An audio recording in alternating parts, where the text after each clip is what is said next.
middle of all this, there's a lot of criticism of the FDA possibly going too quickly with some of these treatments and potentially not looking at all the risks involved.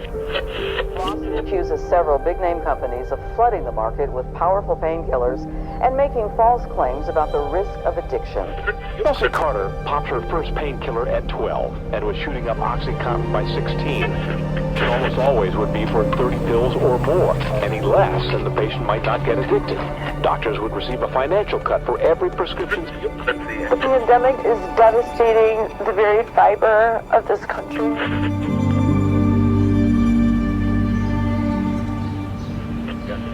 First time in more than 20 years, the life expectancy for Americans is declining, and scientists believe a wide range of health problems are to blame, and 28% higher than reported due to incomplete death records after fatal overdoses, not mentioning which drug was actually involved. The FDA approved this drug. Why should we, the pharmaceutical companies, be held responsible? They're getting away with murder. Pharma has a lot of lobbies and a lot of power. They don't even mention the untold number of deaths which have occurred here.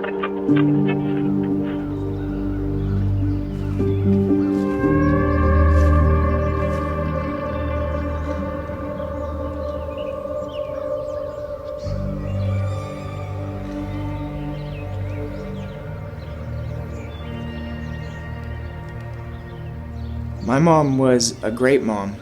She came to our sporting events when she wasn't sick, when she wasn't in the hospital. I couldn't have asked for a better mom. The only thing I would ask is for more time with her. We had to clean out all my mom's stuff, go through all of her things, and I found, she called it an overnight case that she always kept with her. And I remember opening it and seeing all these medications, these pill bottles, it was just full. And I started pulling them out one by one and counting. And I realized my mom passed away at the age of 47 years old, taking 21 prescription medications. It just didn't work. So knowing that my mom only lived 47 years doing everything that she was told, taking every medication she was given, there's something not right in our healthcare system. I have to think we're missing something.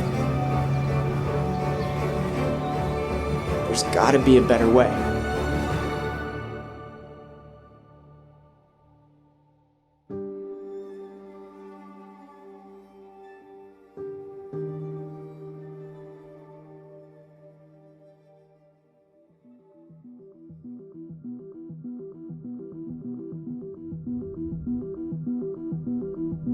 We know that America makes up less than 5% of the world population, yet Americans consume more than 50% of prescribed drugs worldwide.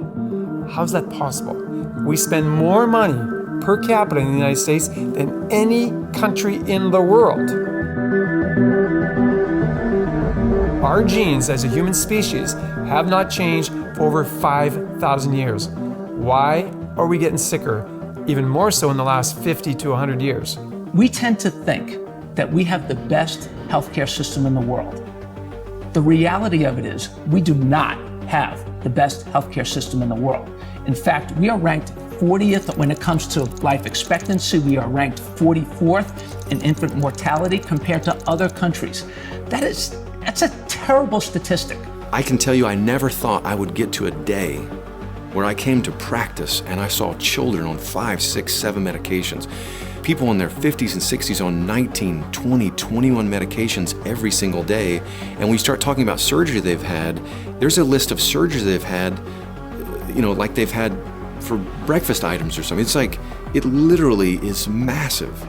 Mental illness is mounting. Pain problems and syndromes are mounting. Autoimmunity is mounting. Infantile seizures and spasms is mounting. Worldwide, hypertension is the leading cause of death of mankind. It's common that this happens, but it's not normal. Being overweight in our country is a common problem. However, it's not normal to be overweight. And sometimes we confuse the two of common versus normal. And so we just got to understand normal is feeling great, living life abundantly, being at your best, not feeling any symptoms in your body. I realized that what happened to my mom wasn't uncommon. That we're seeing more and more sick and suffering people here in America. It's actually getting worse. Up to 70% of American adults suffer with a chronic disease. When you look at overall just the statistics of how fast the number of people who are addicted to pain medications, diabetes medications, the number of people on antidepressants and anti-anxiety medications, these numbers are just growing, continuing to grow. I'm just thinking about right now what the future looks like if we don't change the way our healthcare system is set up today. And what's going to continue to happen is we're going to see rates of autoimmune disease continue to rise. We're going to see rates of cancer. We're going to see rates of diabetes go through the roof. We're going to have a country that's full of addicts and full of people that are in such chronic pain, and we're going to bankrupt our country. And I think for me, that's proof that what we're doing is not working. You really can't wait for the system to catch up. Maybe you can, depending on what your patience looks like, but a fifth of the whole pie of the United States GDP is being spent on illness. The reality is, it's kind of sobering, is that if everyone just suddenly got well tomorrow, it would be an economic catastrophe. I traveled around the country to interview some of the most admired healthcare professionals, and their insights were vital for me to be able to find out what happened to my mom, and not just my mom, but all the other people in America who suffer from a broken healthcare system. People are being conditioned to take a pill to cover up their symptom. It wasn't just a health problem, it was a social norm.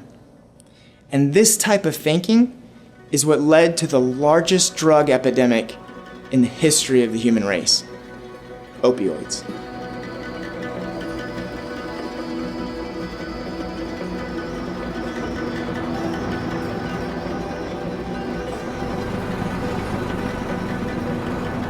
After 9/11/2001, I realized that I needed to do something.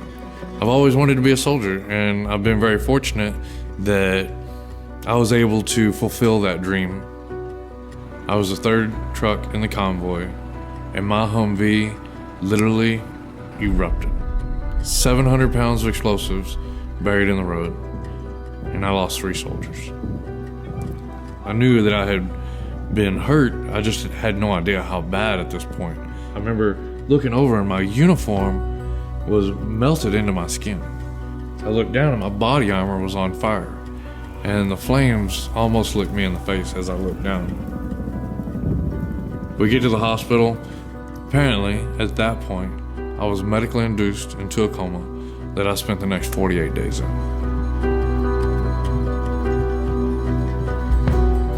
So when I came out of that coma, one day I finally said, "What do I look like?" And somebody took a picture of me and showed me on their phone. And it was a very bitter pill to swallow.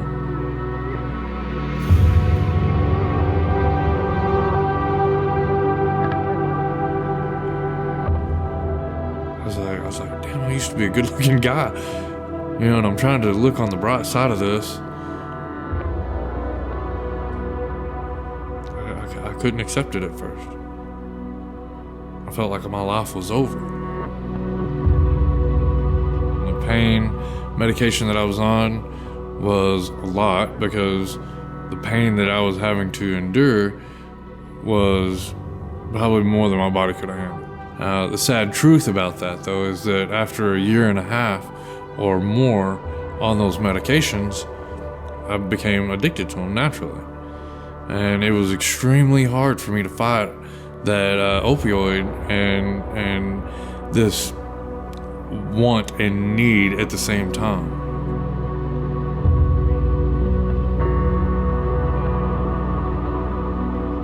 I mean, I had withdrawals so bad one time that I felt like if I could put my feet through the floor of the car to make the car go faster like Fred Flintstone, that I could do it. I figured, I mean, mentally, I thought I could do it.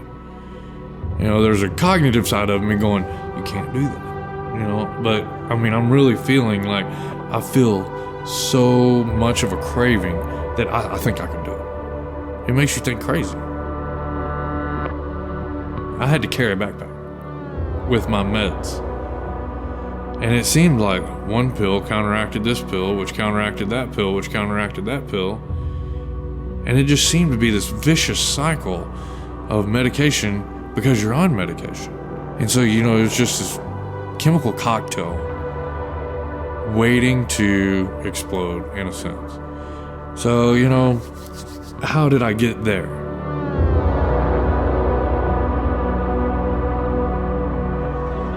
So she asks, how would you rate your pain on a scale of 1 to 10, with 10 being the worst? Well, saying a low number isn't going to help you.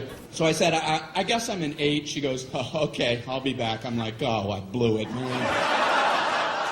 But she surprised me. She comes in, she goes, the doctor told me to give you morphine immediately. All I know is about 15 minutes later, just for the hell of it, I was like, I'm an 8 again. What we know about opioids is they are a very strong, potent medication given for pain. Opioids, what they do is they change the receptors in the brain. And so when you start to change receptors, what that means is you need more of the substance to get the same result, which makes them more addictive. And so one of the things that I look at often is, what are the numbers? More money is spent on pain alone than cancer and heart disease combined. The other one is that 63.4% of opioid users initially began because they had some sort of pain. Another one that's so crazy, every 25 minutes in the United States alone, a baby is born addicted to opioid drugs. And it costs our culture $50,000 on average to rehab them, which is at a price tag of $1.5 billion every year, all because that mother got addicted and then had a child because it's going through the same bloodstream, was then born with the opioid withdrawal. A baby. And the biggest and most scary statistic today is that you have a greater chance at dying from an opioid drug than you do a motor vehicle accident. Let me say that again. You have a greater risk of dying from an opioid drug than you do a car accident. Painkillers and heroin. Now you think about overdoses. A lot of people tragically die of car accidents, and we spend a lot of time and a lot of resources to reduce those fatalities. And the good news is that we've actually been very successful. The problem is here, we've got the trajectory going in the opposite direction. You see an enormous ongoing spike in the number of people who are using opioids in ways that are unhealthy, and you're seeing a significant rise in the number of people who are being killed. We're seeing a massive issue with opioid addiction, to the point now that when we're looking at overdose rates of just drug overdoses within the United States, 2/3 of them are related to opioids. That is ridiculous. I worked in the pediatric emergency department for several years, and one of the things that I've noticed is I saw repeatedly children coming in for repeated IV sticks, repeated hospitalizations, narcotic dependency. And those are things to where you're seeing these children constantly and chronically being given morphine, to where their pain scale is just escalated to where they're coming in and you have to take their pain for what it is because they're seriously going through these crises. But as a professional, you're just like, you're giving them morphine, you're giving them these medications, and you're just like, they're gonna build dependence after being on this for several years. Everybody is being taught that, hey, listen, if you got a fever, you got to have a fever reducer. You got an infection, it takes an antibiotic. You got high blood pressure, you better take the drug. But more medicalized we get as a society, are we getting better or are we getting worse? Are we getting healthier or are we getting more sick?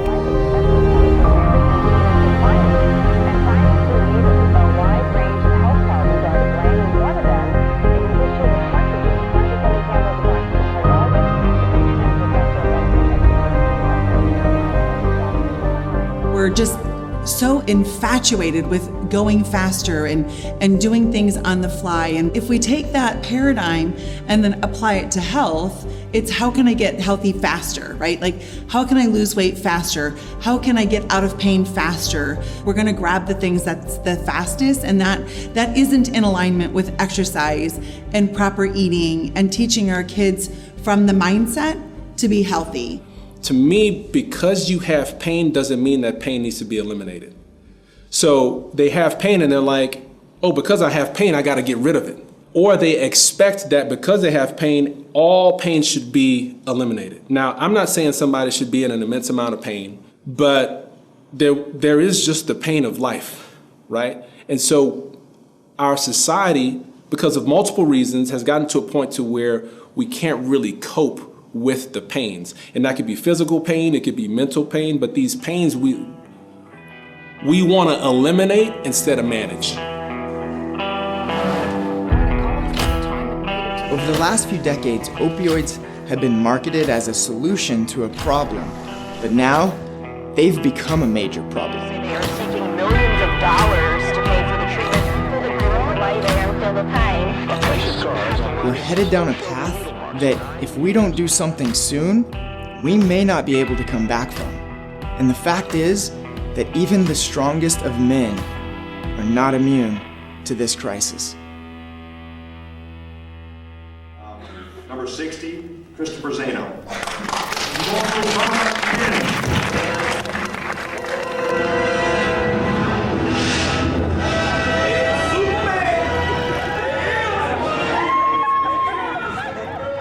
Let's start in 1998. All right, that's the best. So in 1998, I won Mr. America, and I looked a certain way. I felt a certain way, and to me, health was that, right? I was paid to give people nutrition plans. I was paid to show them exercise routines, and then a few years later, I just started going to the bathroom a lot. It's like no big deal, right? So I thought, here I'm probably 26 years old at the time.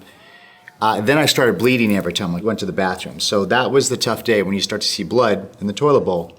Being young, it's like things just kind of went away, but this wasn't. And then the TJ Maxx day, as I call it. So my TJ Maxx day was, I did my usual routine. I would scope out where the bathrooms were, just in case, and I went there and the bathrooms were locked. So now I'm going to panic mode. I have that anxiety, and I'm trying to walk out of there. I'm like, what happens if I go to the bathroom? There's no bathroom here, and all that anxiety, then you have to go even more. And then that was the first time of many where right then and there, in front of 40 people, I lost my bowels in public, in front of everybody. And it kind of came to me, what came on my life? Mr. America, top of the field in what I did, looked away a certain way. Now I'm reduced to nothing, literally shitting my pants in public.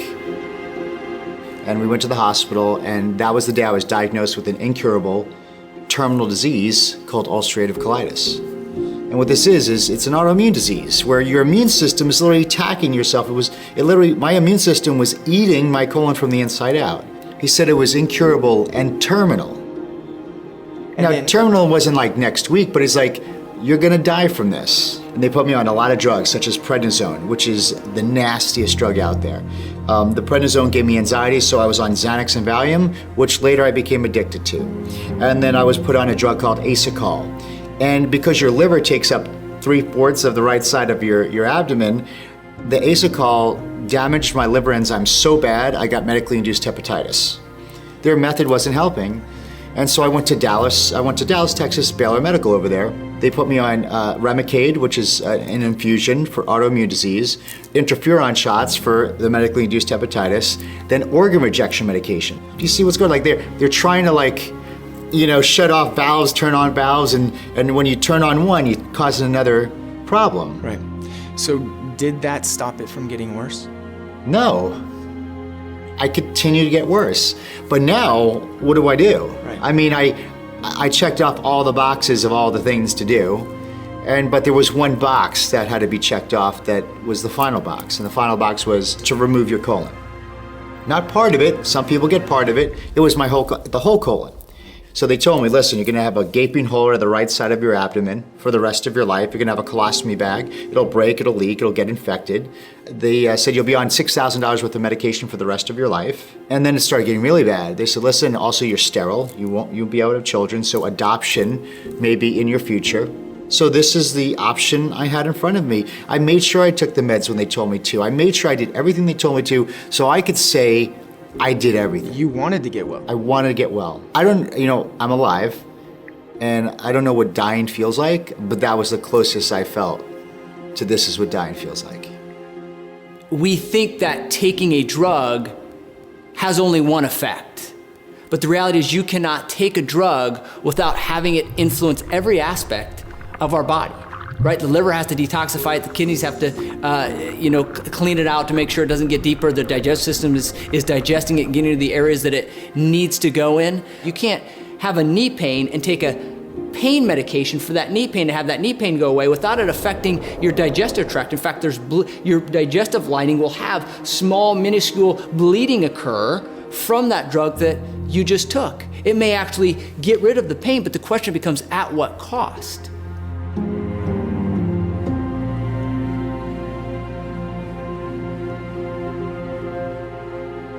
I got to a point where I was like, you know what? I've had almost 60 surgeries. I'm done. This was 3 years after my injury. I can't, keep taking this medication like that, but I'm still in surgery. I pretty much wasn't taking anything except for every now and then I would take some of the opioids as I needed them. Started doing pretty good. I was still dealing with pain, but unfortunately, I'm driving down the interstate one day and I get rear-ended by a semi-truck.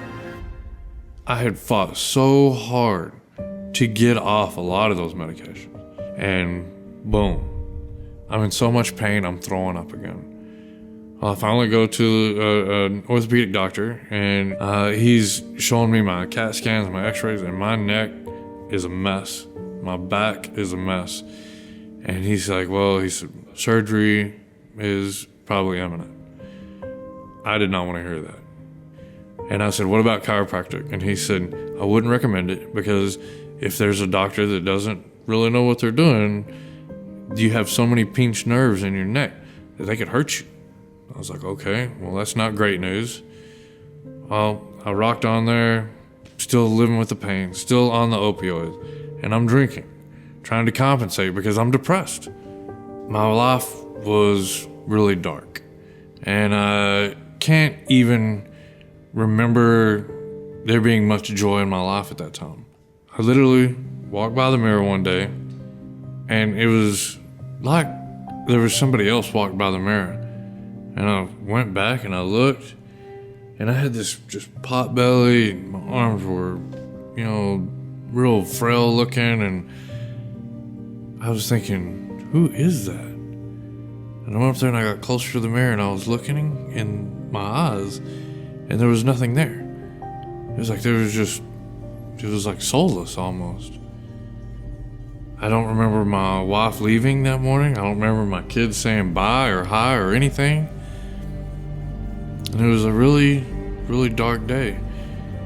And I was thinking, I don't want to do this anymore.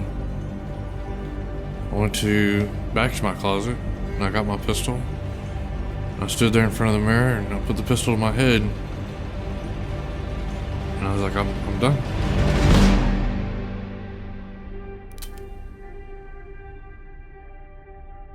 I could hear my dad saying, are you done? And I could visualize my children, and I'm like, the pain and everything that they would have to endure after everything that we had already been through. And I was like, I can't do this. I'm not a coward. I'm a better man than that.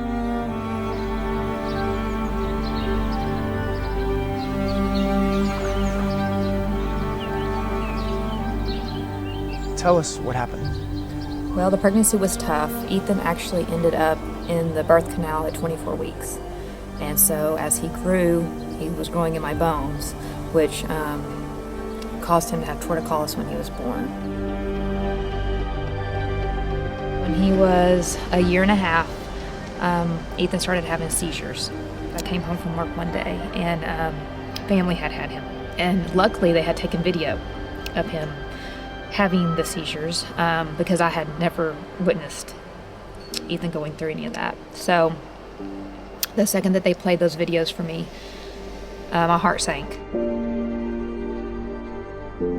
In the office, Ethan had 4 seizures.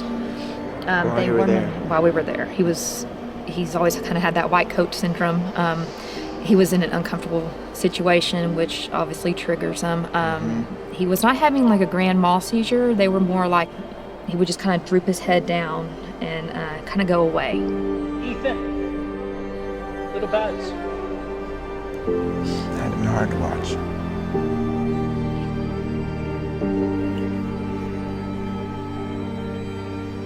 It's the first time we had seen one. The neurologist said that he would not let us leave his office without putting him on anti-seizure medication. He put him on Keppra, a very low amount. I was told that it's very, very safe. One of the mildest anti-seizure medications. The medication made Ethan very emotional. He cried constantly. He was kind of zoned out, like he just wasn't there. You can just see it in his face. He was gone. It is really the only way I can explain it. And it completely took his appetite away. I couldn't even get him to drink a bottle. So we felt like it was something he had to be on, but after a week on the medication, your kid's not even the same. He told us that he did not believe Ethan was having seizures and that it was more of a behavioral problem. Really? He just said, kids will be kids. He's just acting out. He'll outgrow it. So I again said, do you need to look at the videos again? Because I'm thinking, did he get him confused with another child? And he looked at them again and he stood his ground. And actually we were told that until he has a 3-minute seizure, I don't need to contact him again. Really?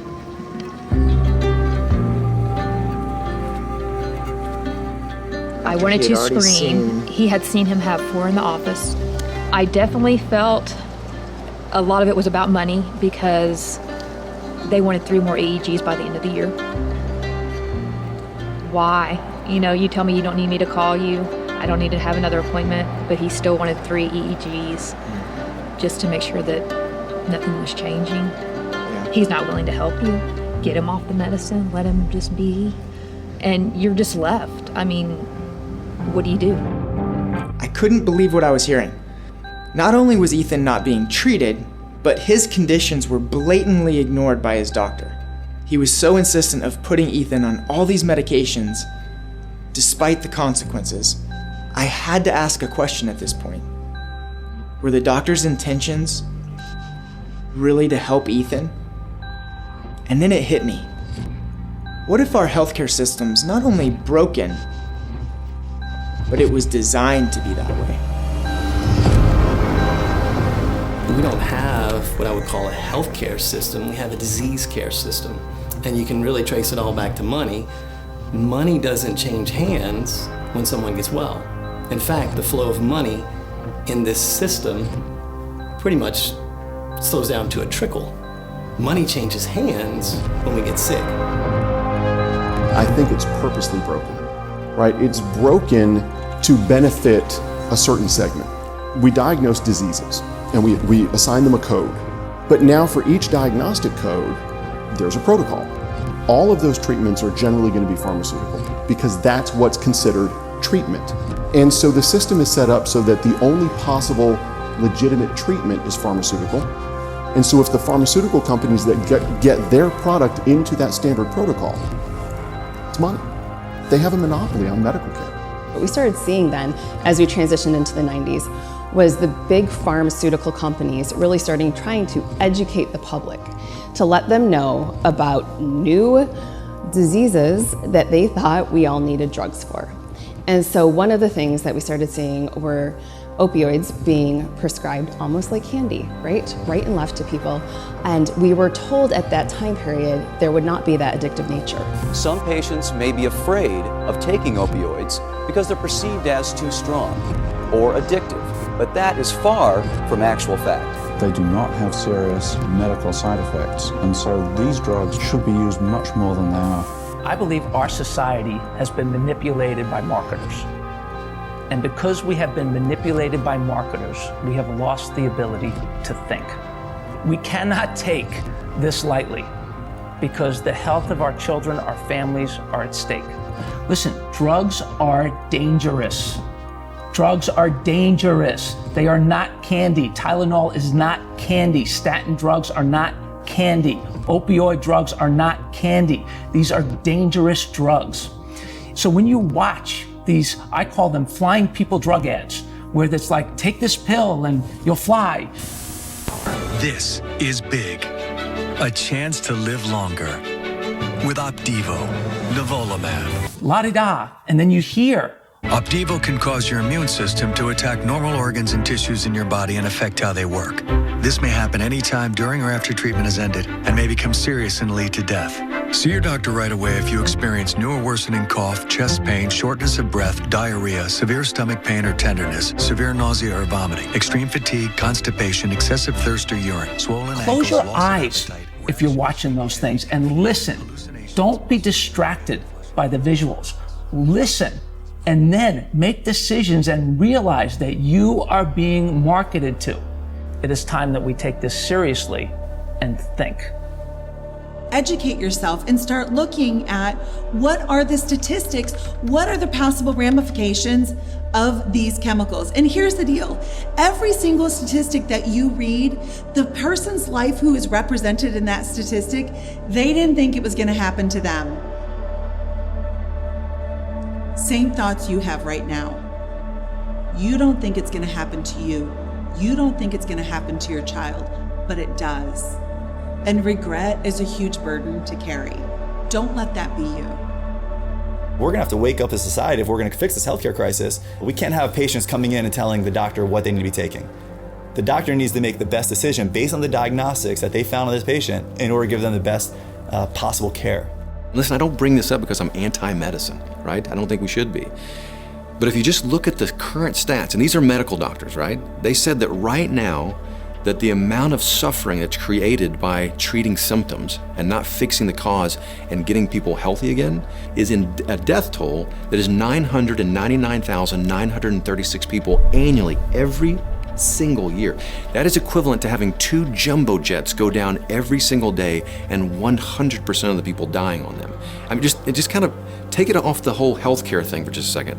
If 2 massive airplanes went down in the United States and killed every single person on board, every single day, Monday to all the way through every week, how many days or how many weeks would go by before we actually change something in the aviation industry?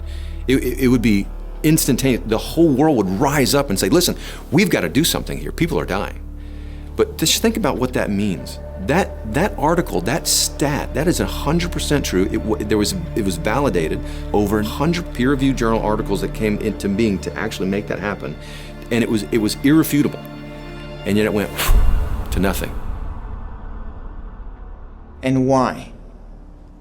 Is it because they don't want you to know the truth?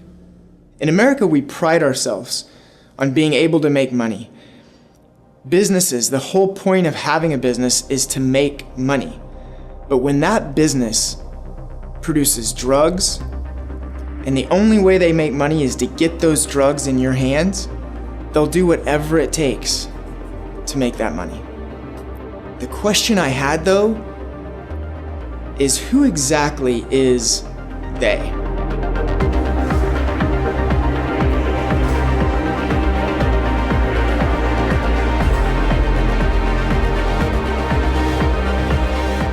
I wanted to find out, what are all the flaws in America's healthcare system?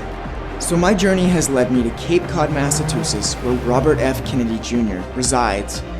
And what he had to say was disturbing.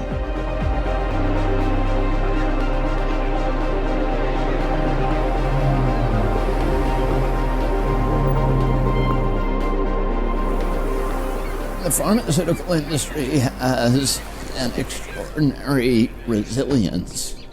It can get away with a lot of bad stuff because it has essentially a lock on press coverage in this country, particularly from the mainstream media, but also in a growing sense from the social media platforms as well.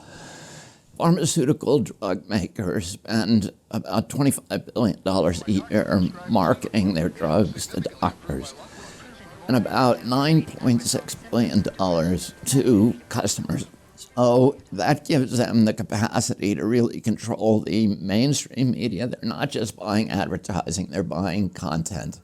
Aaron Burnett and Anderson Cooper are sponsored by Pfizer. Lester Holt, who does the NBC Nightly News, is sponsored by Merck. Do you think any of them are going to do a bad story about a Merck product? It's not going to happen.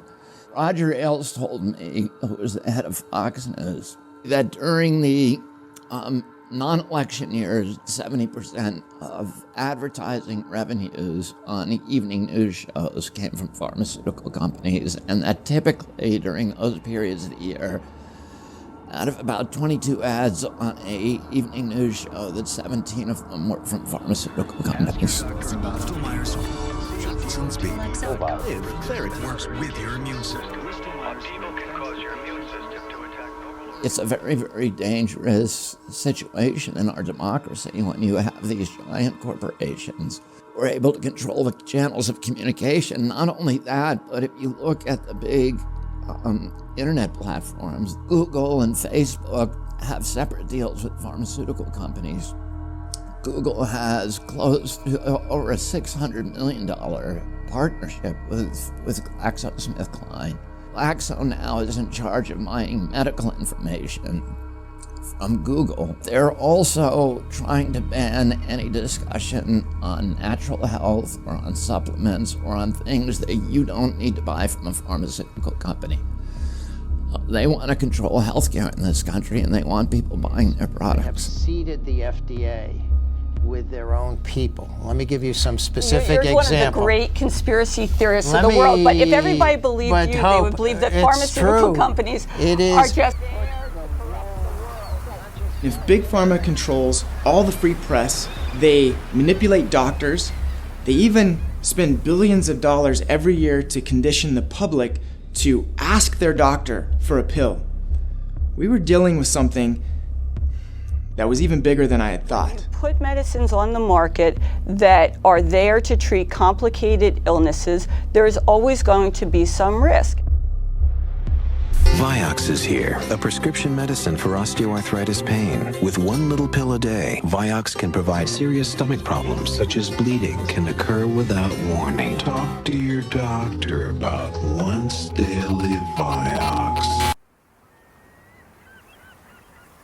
Vioxx was a headache pill that caused heart attacks. And Merck knew that it was going to kill somewhere around 500,000 people.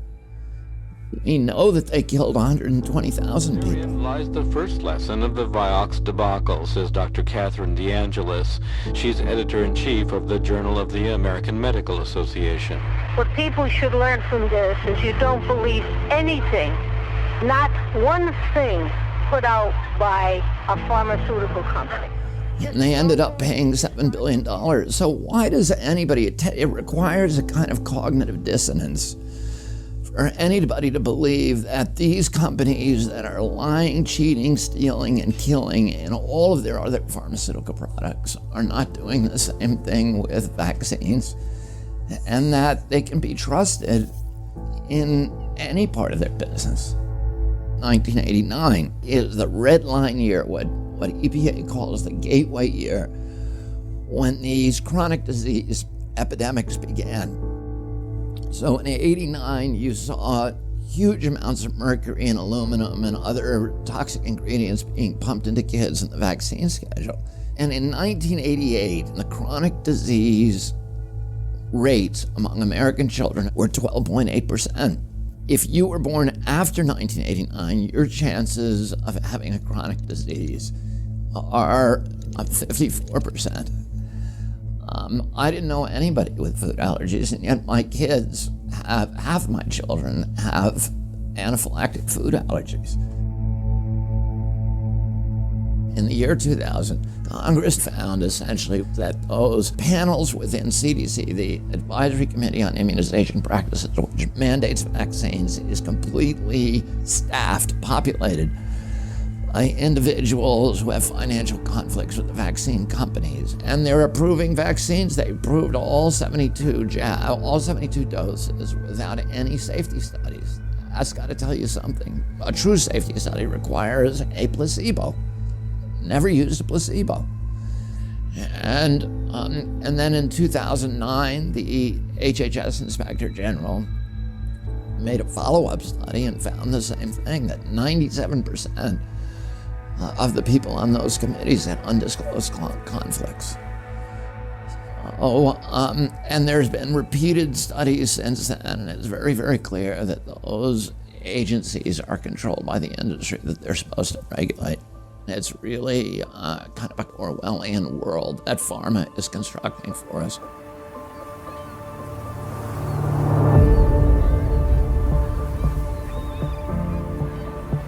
I realized what a serious situation we're in today, and how much corruption and influence Big Pharma actually has. Their influence on drug prescription is damaging, and it's hurting so many people and taking so many lives.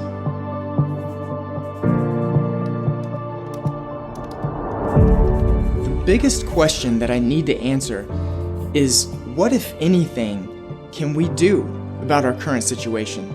And I also wanted to ask the question, what can doctors do? Because if it's really big corporations that are actually behind this flawed system, can doctors rise up themselves and make a change?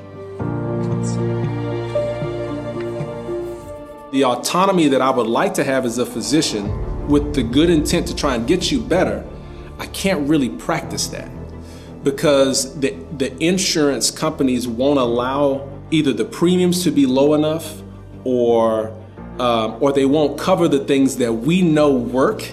If a person comes in and they go through all the procedures but they follow them perfectly and the person dies, there's no liability.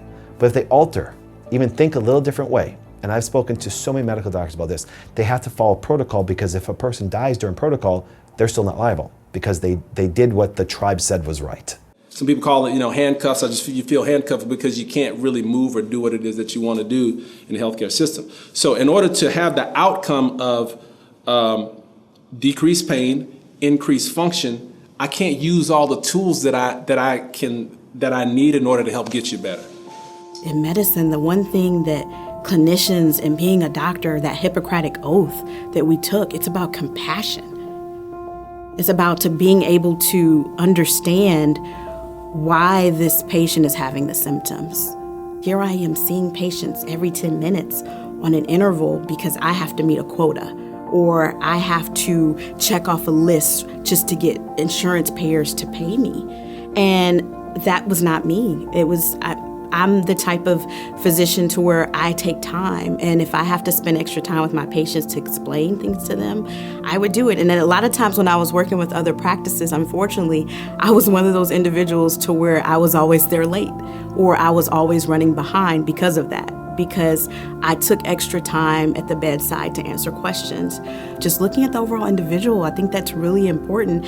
And if we can somehow come together to realize that there is a health epidemic, to realize that there is a health crisis out there, and just finding another way, a better way to just bring life back into this world, I think it'll be a much better place. The ultimate healthcare technology is the innate intelligence that you have within you and the ability to make choices. And when you get distracted and get led astray and down a path where you change your body chemistry artificially, you will be trapped in a cycle maybe forever until you consciously fight. And I mean, it's a fight for many people to get their life back.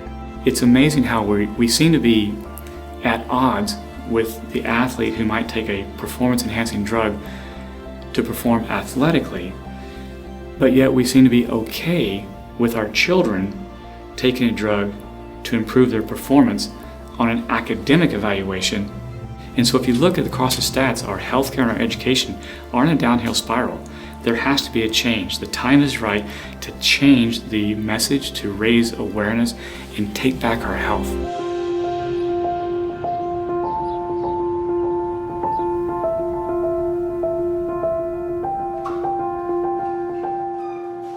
Tabor. Hey, man. Yeah, pleasure to meet you. Thanks so much. So my mom lives in Sarasota, Florida. You know, she lost her husband. She lost 2 sons, and this is son number 3. So what type of life is that, right? So she's going through this again. She sends out this email. She does the thing any mom would do. Hey, pray for my son. And everybody's coming back, you know, bless the surgeon's hands, all this stuff, all the politically correct things you do when you get an email like that. And one person did a different email. He was actually my anatomy teacher in 10th grade. He goes, hey, listen, I need you to go see my doctor. He's a corrective care chiropractor. He's awesome. It's going to change your life. You'll be fine. And I looked at him, and I was almost insulted. So I started to notice the word chiropractic come up. And looking back to Shiloh Harris, he had mentioned that his doctor had recommended against going to a chiropractor. Chris Zano had mentioned that he didn't think a chiropractor could help. I've been to the best in the country. You know, I did all the tests. I've done everything they told me to do. And you want me to go see this guy who his office is out of his home. I'm like, thank you, but no thanks. And I go, listen, I tried it all. I tried everything. And when a lot of people are going through a crisis, or anybody who ever watches this, or they're going through a tough time in their life, I always tell them now, be very sensitive to the books you read, the music you hear, the movies you see, or the people who talk to you, because there might be a line, there might be a sentence, there might be a lyric that wakes you up. And when I told him I tried everything, he looked at me, he goes, you didn't try everything. He goes, because if you tried everything, you would have had your health. And I woke up. I woke up for a little bit going, oh my God, he's right. Like, I thought I tried everything, because no one ever realizes that they lose all hope. You don't realize the day you became hopeless. You don't realize the day you become a victim. And when you become hopeless and you become a victim, now your disease is what your identity is based off of. Right. So I was a victim. I became hopeless until I heard that. It woke me up enough to say, well, that's right. It's logical. Like, clearly I didn't try everything. They don't understand, and you kind of submit your health to somebody or something else. And so what I realized was there was this stigma around chiropractic and what it is that chiropractic really does. So could that mean that another way exists, a way where patients wouldn't have to take drugs, they could lower their pain levels and eliminate their health problems? It was definitely something that should be considered, but that most people were writing off.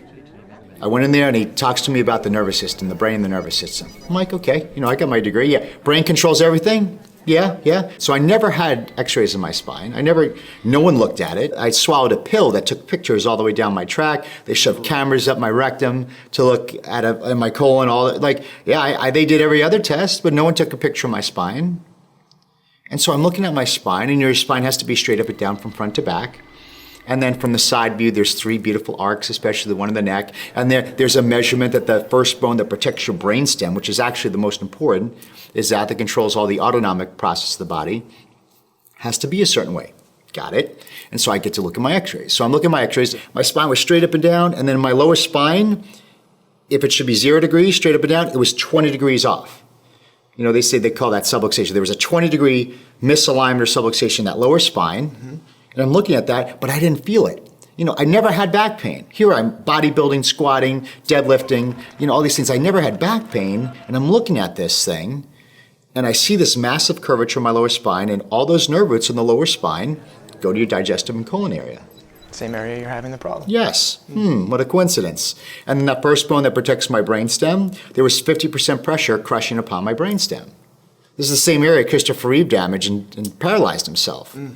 When I looked at the word subluxation, I was able to break it down into its areas. So sub meaning less than, lux meaning light, ation meaning a condition of. So a subluxation is a condition of less light, a condition of less energy, if you like, than what's required. What I learned going through chiropractic school was that it was a lack of mobility, a displacement from normal of a vertebrae in the spine that was causing neurological irritation or lack of normal nervous system function. That is not good. It's tough when you see the truth and then you have to process that truth. And he goes, listen, as long as there's damage in your nervous system, which controls all function of the body, that it's not creating the environment for the body to be able to heal and be well, because your natural state is well-being. So there's something interfering with that. And you remove that interference and correct it, then now your body will be able to be in the environment to be able to heal itself as it was always intended to. He's like, but I promise you, you will get well if you don't quit on yourself, no matter how long it takes. It's not the things you know that get you. It's always the things you don't know. You know, it's the blind spots that get you. So that to me was my blind spot. Do you understand the frustration there? It's like, I am doing everything I need to do for health, so I thought. But I was on the wrong map, because I believed health was how I looked or how I felt. That was the map I was on. And if we base our health on how we look or how we feel, you miss the colitis until they're too late. You miss the heart disease, you miss the cancer, you miss the blood pressure, you miss the diabetes, you miss all the main diseases that destroy your life because you don't feel them when they're developing until they're too late. So there I am, I'm looking at my problem. When you're looking for root cause in a patient, I jokingly tell people you need to be that annoying 3-year-old that just says why to everything you're told. Right? Your thyroid isn't making enough hormone, so we're going to put you on medication. Right? So why isn't it making enough hormone? Well, you're at that age where sometimes it happens. Well, why does it happen at that age? Well, when you had a baby, your hormones fluctuated and that set off a cascade and now your thyroid doesn't work well. Well, why doesn't it work well? Well, it's autoimmune. Your own immune system is attacking it. Well, why would my immune system attack my thyroid? And that's usually where the discussion stops. Everything your body does is to survive a stressor. It doesn't matter if it's a marriage, it doesn't matter if it's a bad food, it doesn't matter if it's physical trauma. It's going to do everything when it's presented in this environment to survive. There's a reason why your uterus has adapted to create endometriosis. There is a reason why your skin is cystic acne. There is a reason why you have ulcerative colitis. There is a reason why you have headaches. Okay? And thank God you had those things, because if you didn't, you have already died. As a doctor, what we have to be is listeners.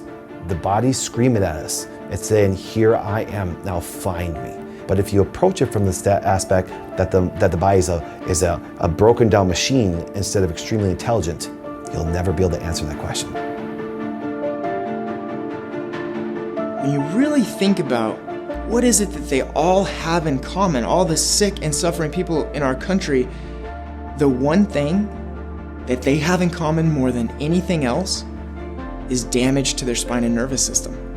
The American Journal of Neuroradiology found in one of its studies that 96% of people have severe spinal degeneration by the age of 80.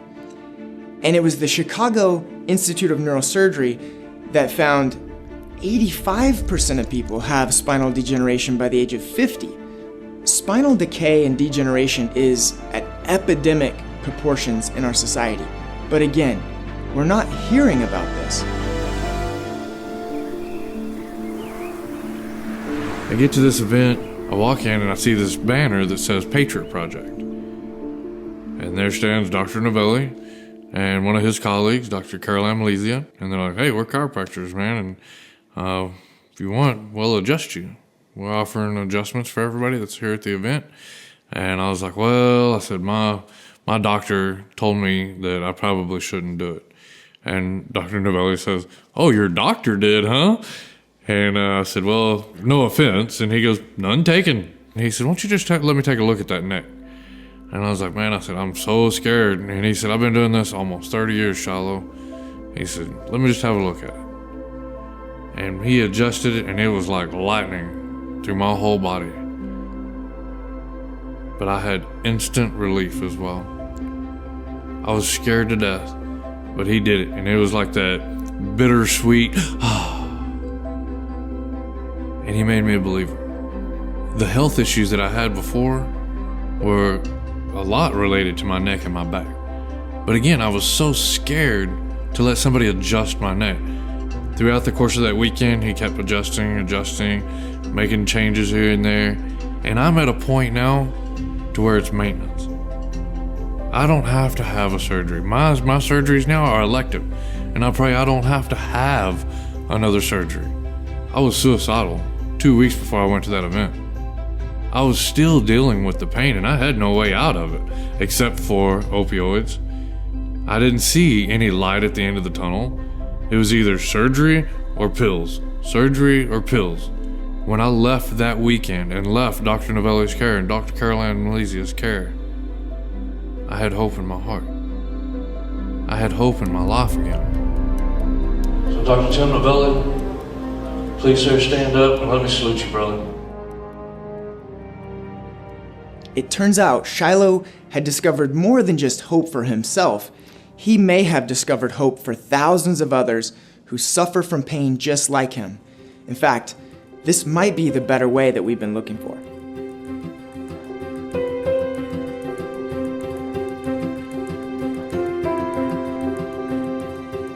We're looking at changes in brain activation patterns following the chiropractic adjustment.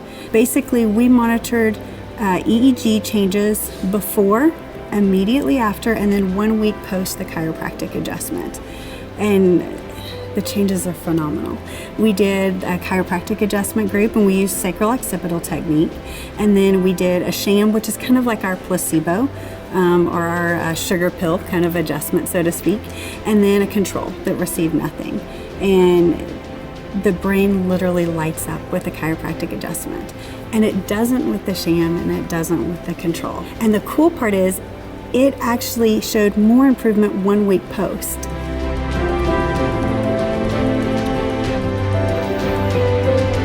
For our heart to beat, for our lungs to breathe, for our stomach to digest food, for our limbs to move, your brain sends signals down the spinal cord, out the spinal nerves, to every single organ, cell, and tissue in your body. And so what can happen though over time through car accidents, through sitting all day at a desk job, through just poor posture, picking up things the wrong way, what starts to happen is our spine gets out of alignment, and what can happen then is certain joints can start to degenerate.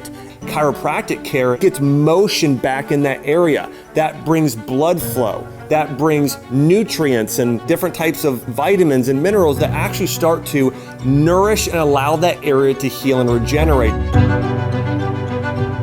Even if your vertebrae is just slightly out of alignment, that's actually changing the nervous system underneath. So it changes kind of how the neurons communicate, so the number of synapses, so from how one neuron connects with another neuron. And you think about all the kids sitting right here, that's making an impact on their brain and their nervous system.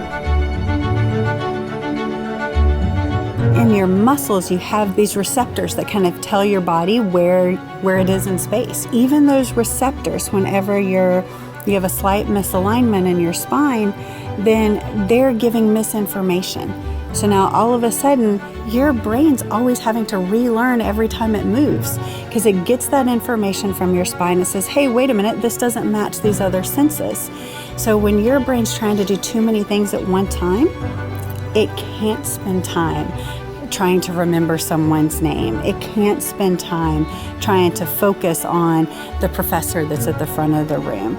So that's how something as seemingly little as a subluxation in your spine can really impact kind of the global performance of how you're able to say no to Netflix and that, few seconds that it gives you to make a decision.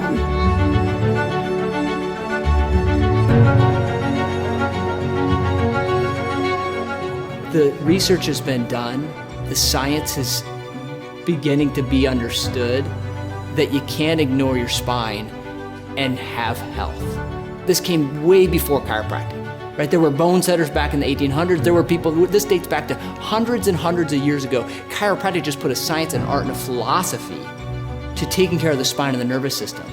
And it's become one of the greatest and biggest healthcare professions in the world, despite the obstacles that it's come up against. And I said, what about chiropractic? And he said, I wouldn't recommend it. And I was almost insulted. She said that they very much discourage. Some physicians are hesitant to refer patients to chiropractors or physical therapists for care. But in all the studies summarized before, there were really no serious adverse events reported, specifically when they focus on the lower back. When I realized my mom had never been to a chiropractor, I wondered, what's her spine look like? What kind of shape was her spine and nervous system in? And I realized she had been to a lot of hospitals in our local area, and I wondered if they still had her imaging, her x-rays and MRIs and all those things. So I went back to the hospitals that she had been in, and I went up to the front desks and I asked them if I could check out her imaging, and they did. They happened to have them. They gave me stacks of imaging. And I started looking through them. There was not just x-rays in here. There were MRIs, CT scans. There was a brain scan in the stack. There had to have been hundreds of thousands of dollars worth of imaging that I had gathered from these hospitals. And it took me a while to go through the whole stack. I sat there in front of a view box and just put the images up one by one, looking for my mom's spine to see what kind of shape it must have been. But I actually got all the way through that stack of imaging and realized they didn't take one picture of my mom's spine. And that's when it hit me, that it's not medicine's job to look to the spine for the cause of disease. That's what chiropractors do.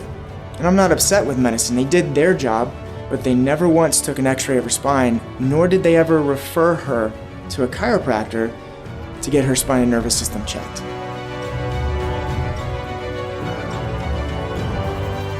If chiropractic was so great, why isn't anybody talking about this solution? I mean, who could be against something that's helped so many people?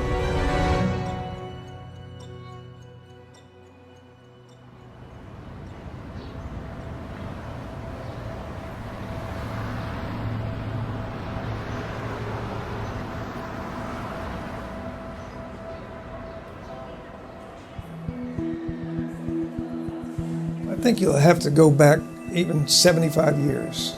Chiropractic was in its infancy, but medicine saw that we might be a threat.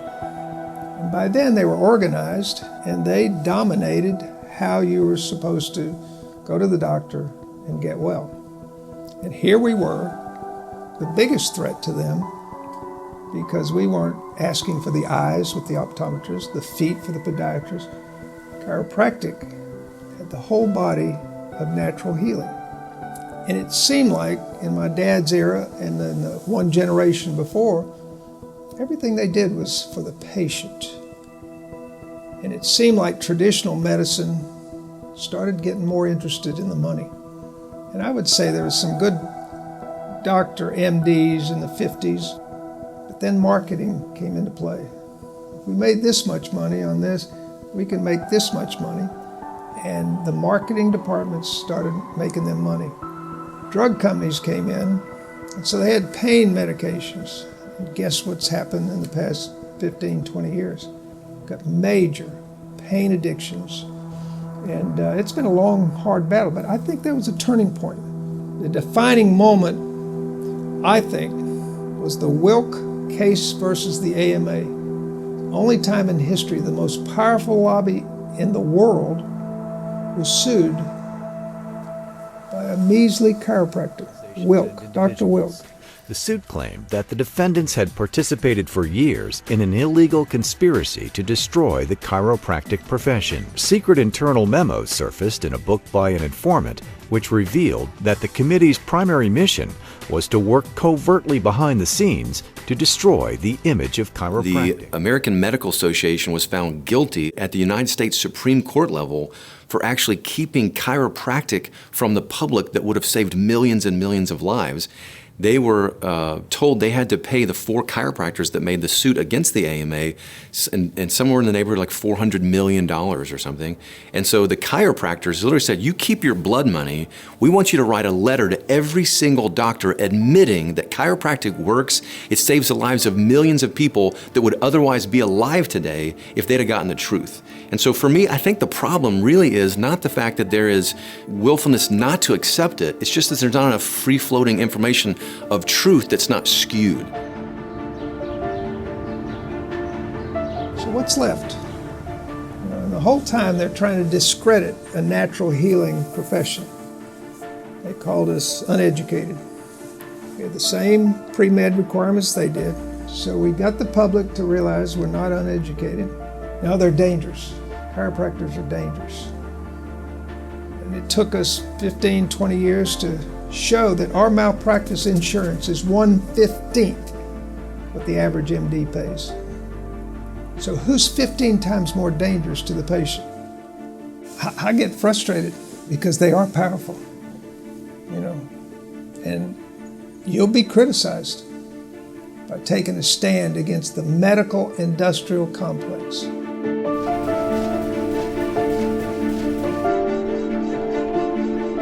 If society could just break through this stigma that we have around chiropractic, we might be able to break the reign that Big Pharma actually has on us today. That may very well be why Big Pharma doesn't want chiropractic to get out to the masses, because they don't make any money if you see a chiropractor.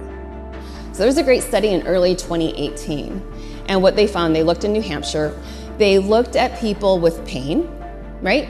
Non-cancer pain, and what they found was those that were given a script for an opioid, those that sought out chiropractic care, had a 55% less likely chance to fill a script for an opioid. What else was so astronomical in this study was when they looked at the cost, the charges, over 70% cost savings for those that sought out chiropractic care. So don't you think insurance companies would kind of look at that and say, wow, money talks, we're gonna save some money. Let's look at this route instead. March 6, 2018, Journal of American Medical Association came out and showed that opioids were no more effective than NSAID drugs, which are non-steroidal anti-inflammatory drugs. And then there was a study in 2003 that came out from Spine Journal that showed that for spinal pain, chiropractic was 5 times better than NSAID drugs. You start to connect the pieces and you start to realize, man, more people need to know there are alternatives, and chiropractic has to be one of them. What I feel like is people are waking up, people are realizing that they've been duped for the last however many decades. They are fed up with going into the doctor and always getting a script, always being handed something, and now having so many prescriptions, and it is hitting home for everybody.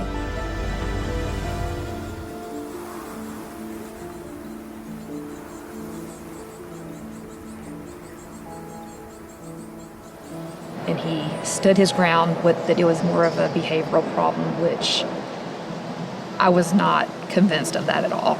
So actually left his office and went to our chiropractor and told our chiropractor what was told to us. And he just shook his head. He didn't say anything about the diagnosis, but he did say that he felt that there was something going on with Ethan in his body that he didn't like.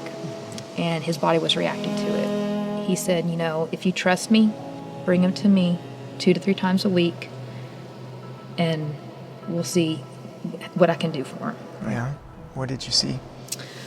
He started coming back. I want to say we probably saw the chiropractor about 4 weeks. And one day I walked in from work and I looked at him and he was back.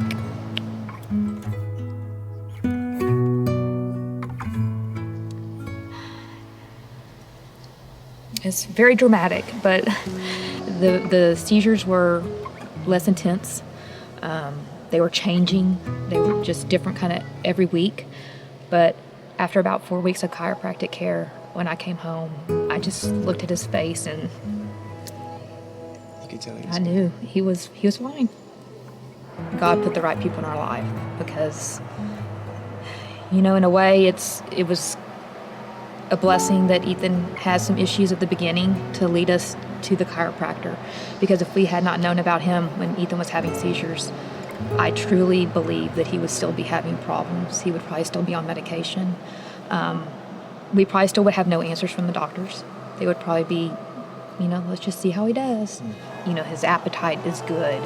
He's just all around well. He doesn't have colds like typical children do. I'm not having to take him to a doctor and get antibiotics constantly.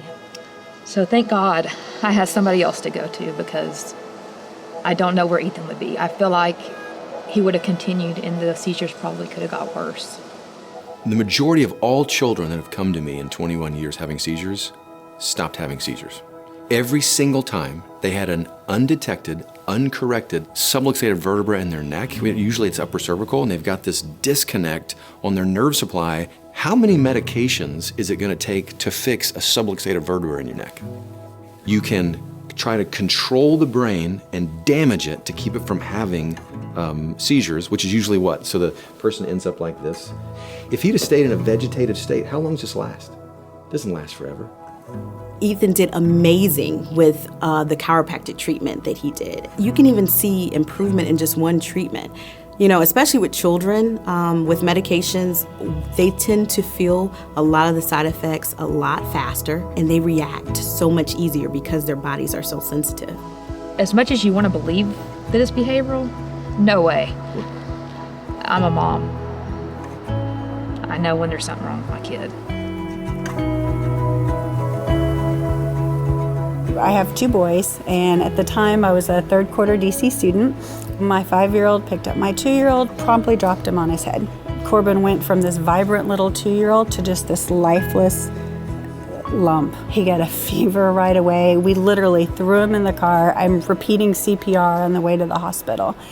And the first thing they do is they give you Motrin because he's got a fever. And of course they did a x-rays or a CT scan.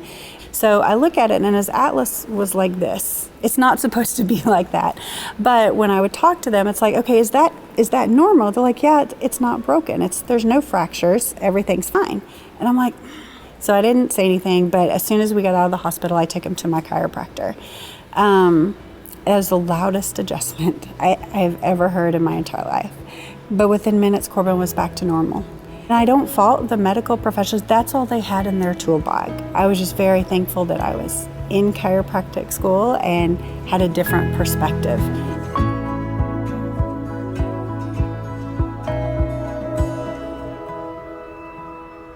Here's your pictures, here's your x-rays, and we're actually going to do a series of adjustments. And I started care. And like I said, I wish I could tell you in 1 week, everything was amazing. But guess what happened in a week? Nothing. Nothing. To me, this was just another hopeless, false hope thing. Because all I was told was, once we switch this drug or that drug or do this or do that, you get better. And it was all failed hope. In fact, I was just reminded of what I didn't want. I was seeing blood in the toilet bowl every single day. And it's really tough when you're trying to do something to get well and you're reminded 12 to 15 times a day, hey, still here, not working. And then 3 months later, I'm off half the medication, okay?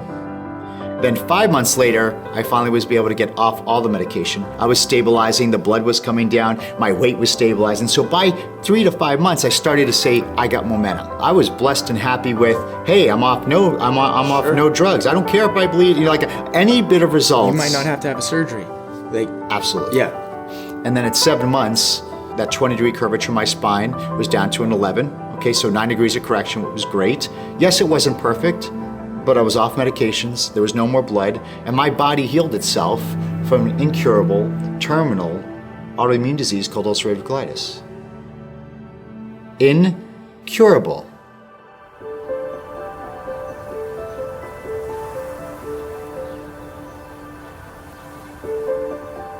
Answers that we've given for 122 years still make sense today. The body can heal itself.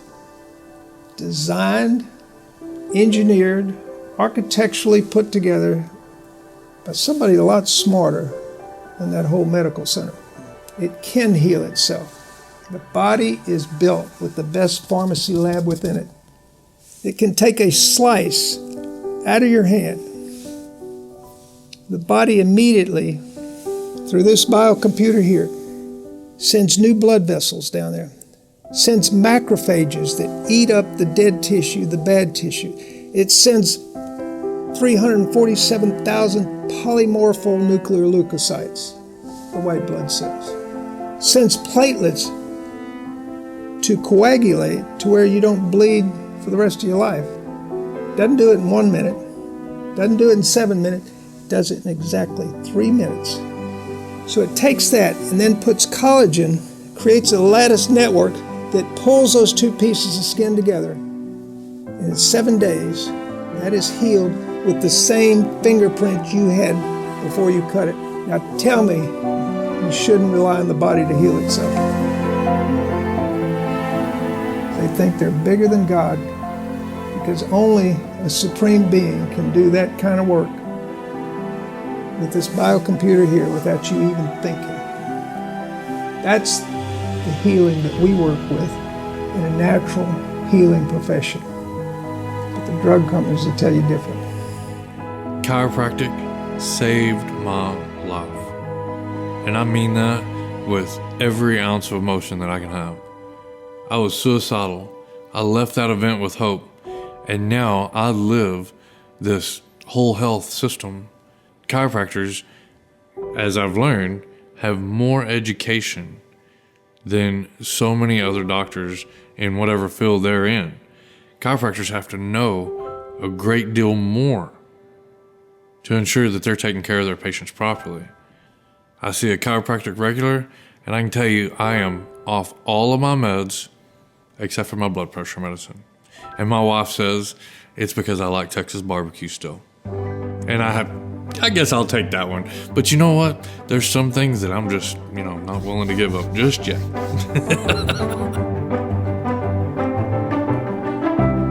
I don't say it's a disease. I say it was an experience. Because I went through this experience, it was really one of the greatest teachers for me, because now I found a profession that I would go back to school for now. I had an amazing practice to meet some wonderful, beautiful people, to see their lives totally changed. I got to find my purpose, to find a profession and a job and a calling in my life through this experience, to be able to add hundreds of thousands of years to hundreds of thousands of people's lives. 16 years later, I'm healthy, I'm whole, I have 2 beautiful sons. How many people are suffering out there was in a better way where they could have access to the true life and the true potential and the worthiness they were always created to have, but because they didn't know that other option, that other better way, they settled for a mediocre life because that's what they thought they deserved because they had no other option. Someone the other day says, "Aren't you glad that doctor saved your life?" And I said, "That doctor didn't save my life." I go, "I saved my own life." There's a variety of methods, but the idea is to restore mobility to a joint. But then here's the catch. If we restore mobility to a joint, the patient then has a responsibility to go move. So this is it has to be a team effort. And so chiropractors become much along the lines of a life coach, if you will. And that the idea is get checked for subluxation. If you're clear, you're clear. If you're subluxated, get an adjustment so that now you can go move properly. We need to get better at actively being healthy. We're overwhelmed because there's too much sickness and illness and there's not enough doctors. As a society, if we could promote more of a ownership and promote things that are practices where patients can live a healthier life, well, we may not have an overwhelmed clinical setting where patients are coming to see us, where we're having a field rush that could potentially affect the decisions that we make.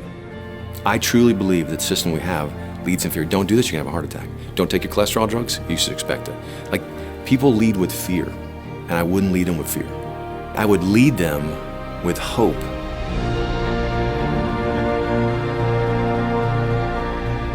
When you make a decision out of fear and scarcity, it's never the best decision. And everybody's looking for a hero, because when you're not doing well, you're looking for someone to save you. But I challenge them to say, well, you kind of have to step up and become your own hero. And the definition of a hero is one who is idolized or admired for achievement, courage, contribution, and nobility.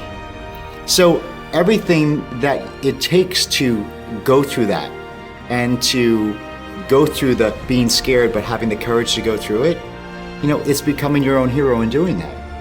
Going through and practicing and seeing so many patients, I developed a superpower where I could see where they're at, I could see where they deserve and they're worthy of being, and I agree with the potential that I know they could have.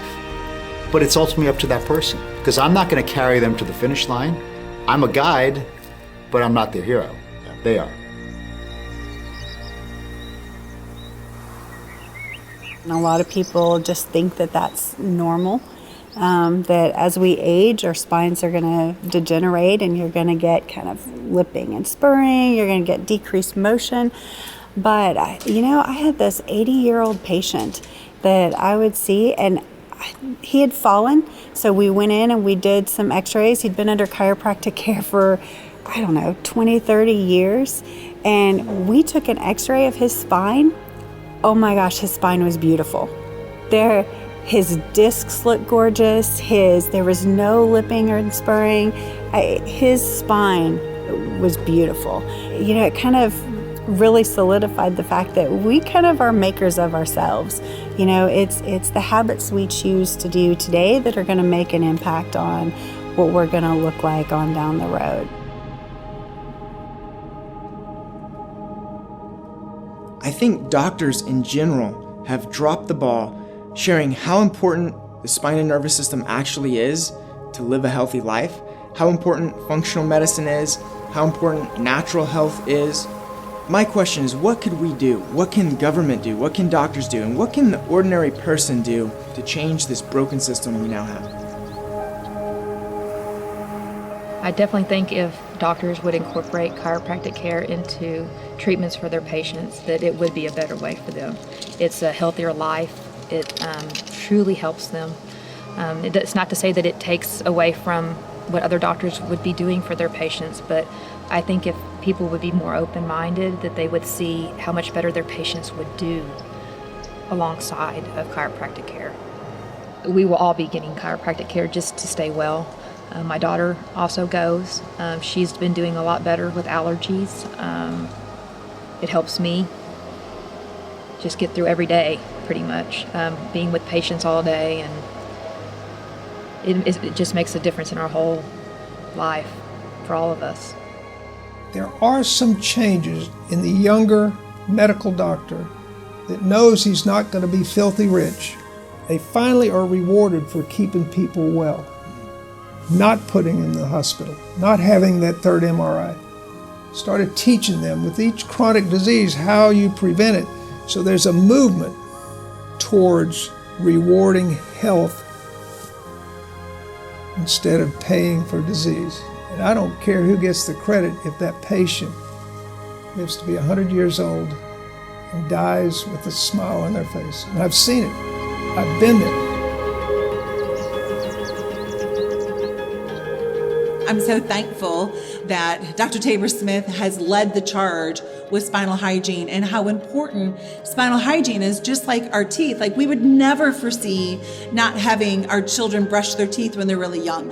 Well, your child's spine is so much more important than even their teeth. Make sure you get your spine and nervous system checked by a chiropractor on a regular basis. I don't want to hear the statement anymore, "Why didn't anybody tell me?" Don't keep it to yourself. Tell everybody. Let's create a healthier planet together. It would be great to see government step up and actually start to let people start to live better quality lives. Because when these people start taking more proactive measures for their health, and we get these people off of abusing medicine and out of the pharmaceutical funnel, then what's going to happen is this is going to be great for our economy. What needs to happen is government needs to wake up and look at taking care of the people who can afford organic food, chiropractic services, boutique gyms. We need to start subsidizing these things, let these people live the best quality life for themselves and their family. That would boost the economy.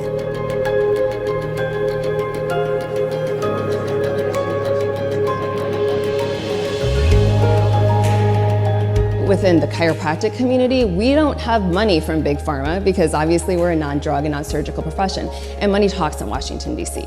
However, I saw something within the last 2 years when I went in that they listened, because all of a sudden we started talking about the opioid epidemic, and those legislators, they understand what is going on, and they know there's an issue because that's their constituents. And so for the first time ever in those 20 years, it's been the last 2 years when I showed up, that I actually had my state representative from Michigan look at me and said, "You're right. What do we need to do? Because this is a problem."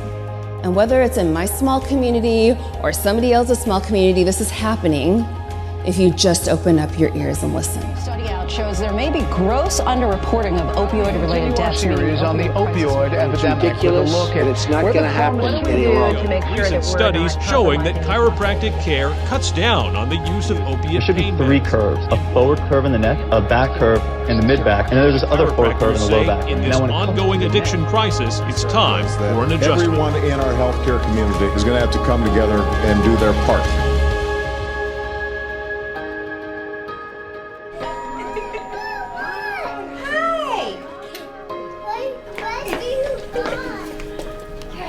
job. All right. Good job. Can I get some high fives now? Lower back is still really bothering me though. Yeah, I can see.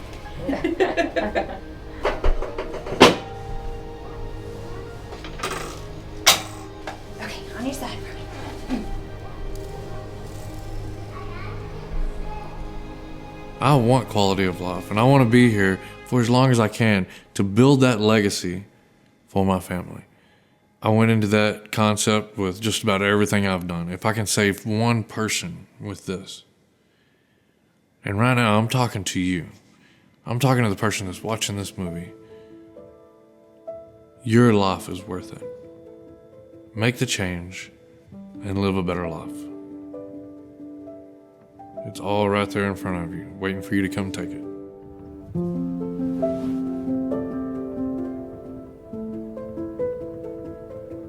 I truly believe one of the beautiful things about chiropractic is it leads with hope. What is the expectation if you actually did this, if you actually lived like this? You know, what if? I mean, those two words, what if, I believe it could change the entire world. What if your children and you got adjusted regularly? Just think about that for a second. What if your kids and you got adjusted to remain subluxation free from now on?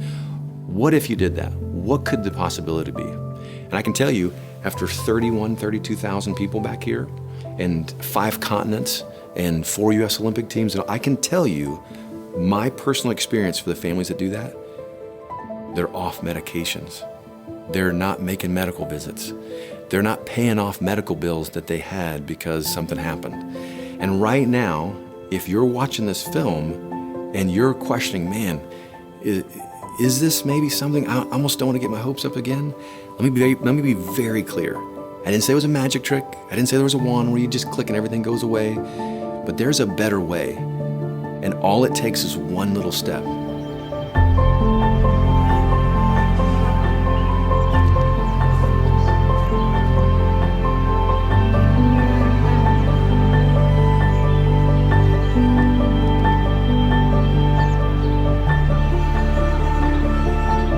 As I reached the end of this journey, I started to think, what if my mom had had her spine and nervous system checked? What if she had been told she should visit a chiropractor? Maybe it wouldn't have been a magic bullet that just extended her life greatly, but what if it would have improved her life? What if she didn't have to take as many medications as she did? What if it just gave her another year? What's a year of life worth? What if it just improved the quality of her life? What would that be worth? I've learned so much on this journey. But the single most important thing that I've learned is that no matter what you're going through, no matter what you're suffering from, there's always hope. There's always a better way.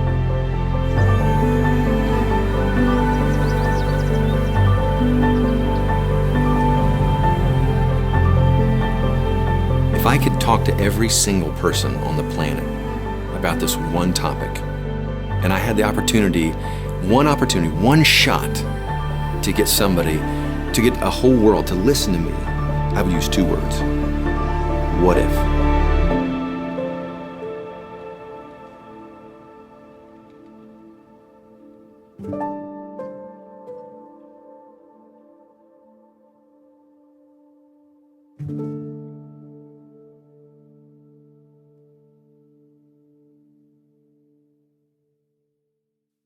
Take a chance and wait. Stay light as a feather, a feather. Shake away the weight. Cut what makes you tethered, tethered. Trust when you fall and every risk you take. Knowing redemption's always on its way. Let all the courage in you start to wake. Unafraid, unafraid, unafraid, unafraid, unafraid, I'm unafraid. Every second I'm raising up higher, unafraid.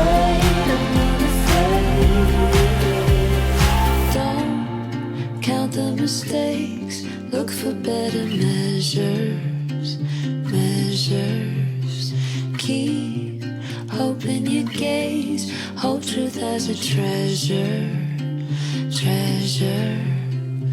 Trust when you fall in every risk you take, knowing redemption's always on its way. Let all the courage in you start to wake.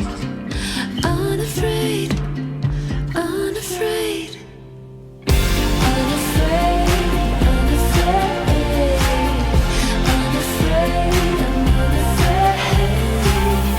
Every second I'm raising up higher. Unafraid, I'm unafraid.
So my name is Dr. Gilles Lamarche. I am a retired chiropractor and currently Vice President of Professional Relations at Life University in Marietta, Georgia. I'm the father of 3 children, and thrilled that one of them is a chiropractor, married to a chiropractor. My wife is a chiropractor, so we're definitely a chiropractic family. I've got 5 grandchildren. My 3 children and my children-in-law and my 5 grandkids are all living the chiropractic lifestyle. Certainly my kids have from birth, my grandchildren have from birth.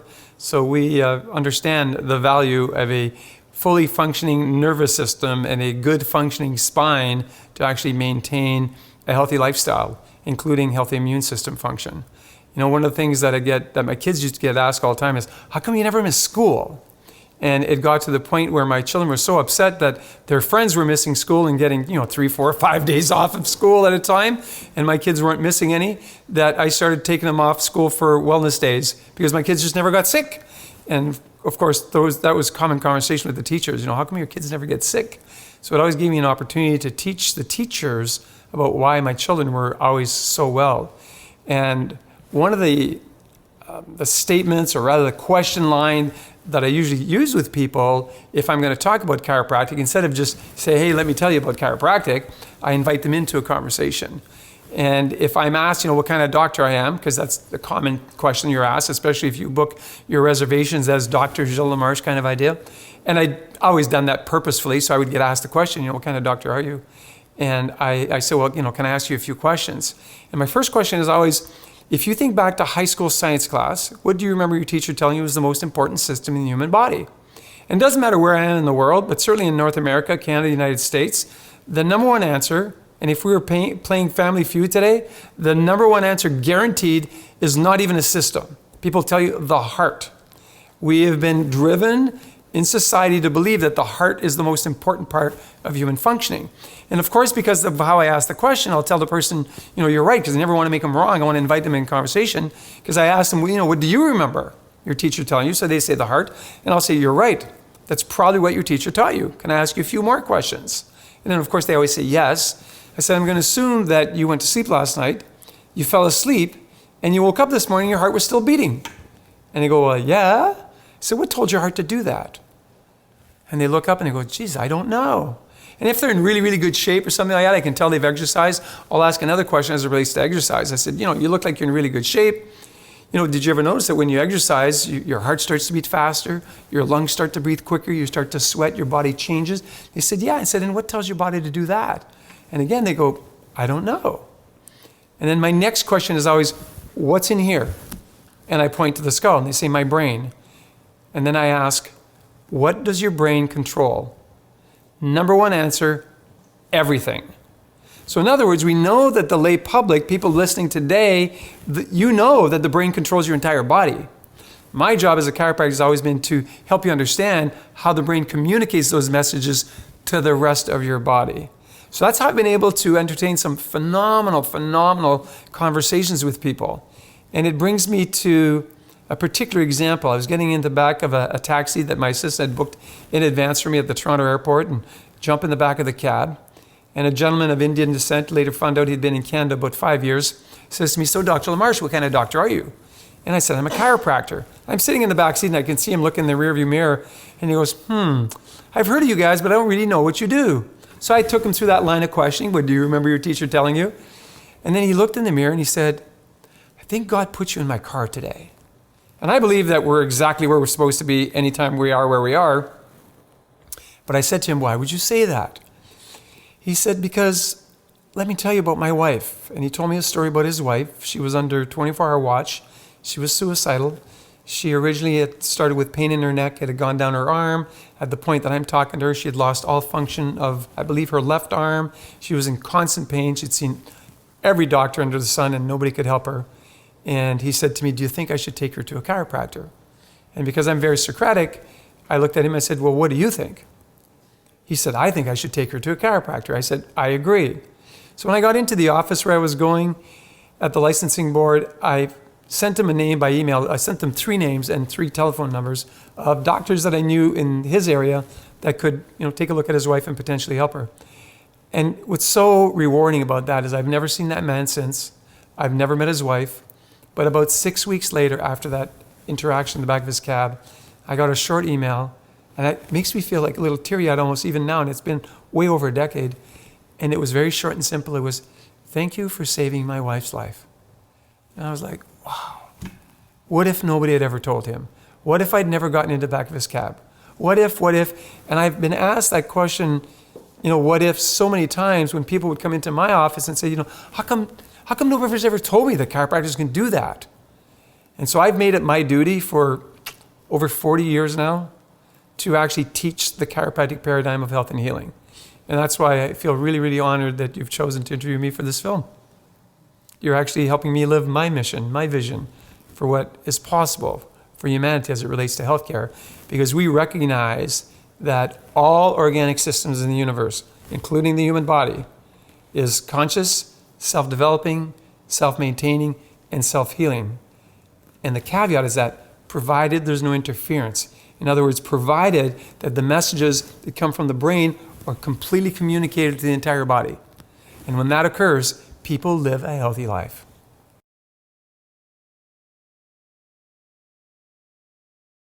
So I learned years ago from a mentor that it was important to have a purpose statement. And after working a purpose statement or being guided to work a purpose statement over a number of months, I got it tweaked, and it's actually remained the same for now over 20 years. And it's very simple. I pledge my life to my greatest expression of love and service for the benefit of humanity. So the love and service I can provide is based on the knowledge that I have. And my understanding of human physiology, my understanding of spinal biomechanics, my understanding of nervous system function is a way that I can help people. And so my mission is really to bring the message of health to the masses, and I mean globally. And it does, not just in the United States or not just in Canada, but anywhere that I travel, I want to help people understand. So I have great conversations, whether I'm on a plane or on a train in Europe or wherever I am, I get to connect with people, all over the world. And because I'm very much, I live in a state of gratitude all the time. I often start a conversation about gratitude.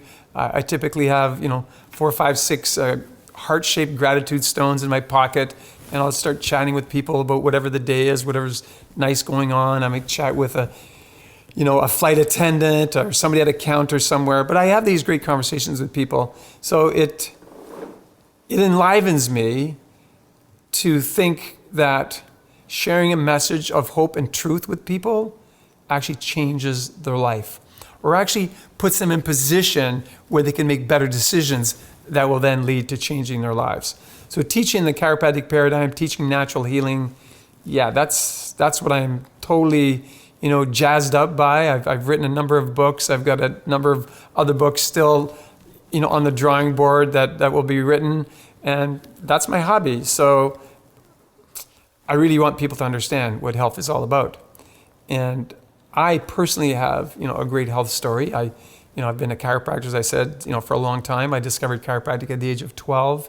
I was under what I thought was regular chiropractic care, my entire life. And in 2003, I started having major problems breathing when I was running. And I've been a runner most of my life. I ran, sort of equivalent to NCAA status through high school and into college back in Canada. I was a great 400-meter runner. I mean, my best time was like 49.9, which is still today like pretty good at the age of 17. And so to have trouble breathing while I was running was just something that was totally weird for me. How could that be possible? And because I'm allergic to cats, I was getting this sensation while I was running like there was always a cat around me. So I thought, I must be allergic to something in nature. Being from Northern Canada, I'm not a concrete kind of running guy. I love to run in nature where the trees are blooming, the flowers are blooming. And I thought, I guess I must be allergic to something in nature now. I guess I'll just stop running. And I stopped running. And shortly thereafter, I was having major problems breathing while I was in my office. And one of my team members came to me and she said, I'm so afraid you're going to die in front of me. And I was like, well, what are you talking about? She said, listen to yourself breathing. You sound terrible. He said, I don't want to be disrespectful, Dr. Marsh, but you look terrible. You've aged like a decade in the past 6 months. There's got to be something seriously wrong with you. And I thought, oh no, I'm trying to figure out what I'm allergic to. And I'd gone on an elimination diet and trying to reintroduce foods to see if there could be a link between my diet and these symptoms I was having. But she, being much smarter than I, decided to call one of my great buddies, to today still one of my best friends, who's a physician.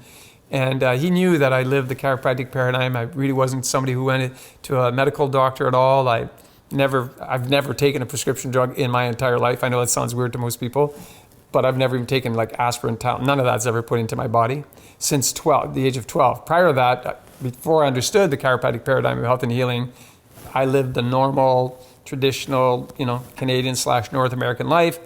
But after that, I lived a completely different lifestyle.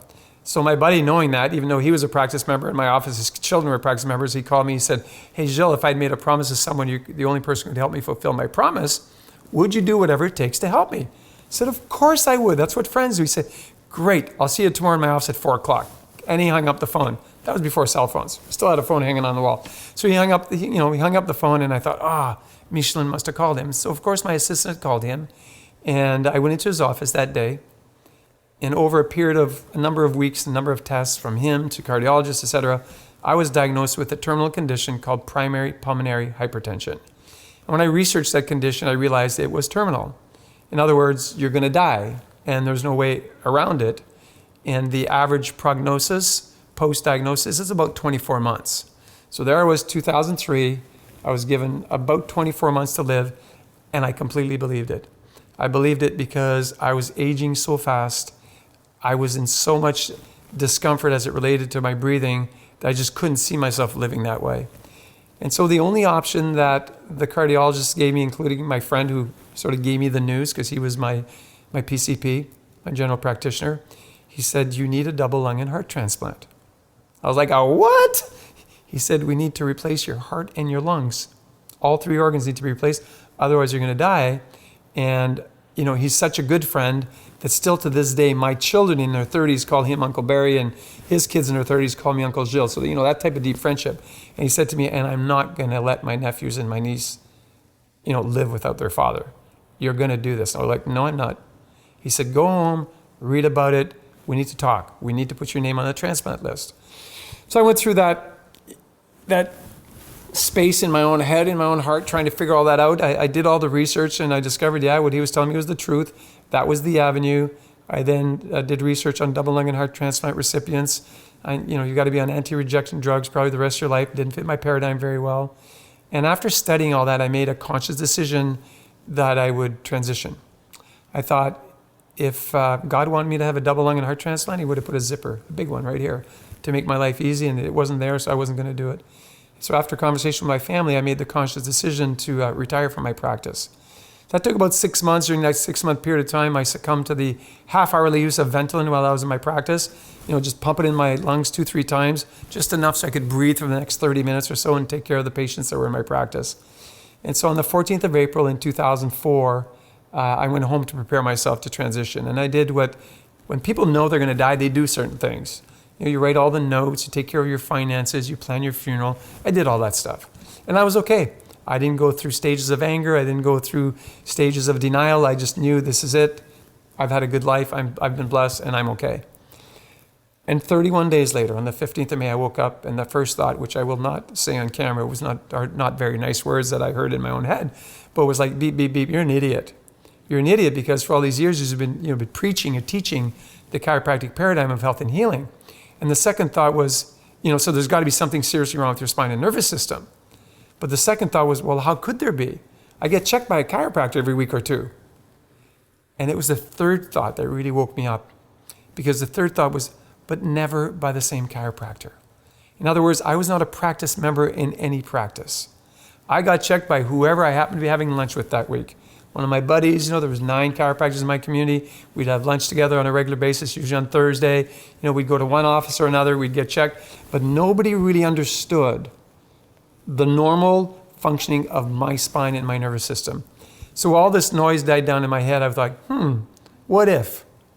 And so I made an appointment at my previous practice, called my former office manager, made an appointment, went in as a new patient, filled out the forms, did everything the way we would expect, because I realized that my practice members were getting high quality care. The care I was getting, even though they were great colleagues, was really mediocre because there was no follow through. And after a thorough consultation, examination, x-rays, etc., we discovered that I had a serious issue in my lower cervical spine and the upper part of my thoracic spine. And what we know, those of us who understand that physiology, is that the nerves that bring the electricity to your heart and lungs actually exit your spine at that level. I started getting adjusted daily. For those who love data, my pulmonary pressure was measured at 57 millimeters of mercury of pressure, which is 4 times greater than the normal, which means my lungs were pushing into the right side of my heart 4 times greater than the heart is designed to actually pump.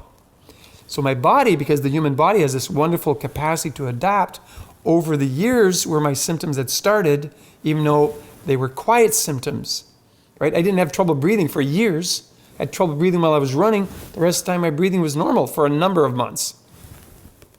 My heart expanded to 2.5 times its normal size. So I developed what they coined cardiomegaly. My heart just grew because as the heart grew, it had a greater ability to pump. Just like if you were working out and you start doing dumbbell curls and all you can do is 20 pounds in each arm.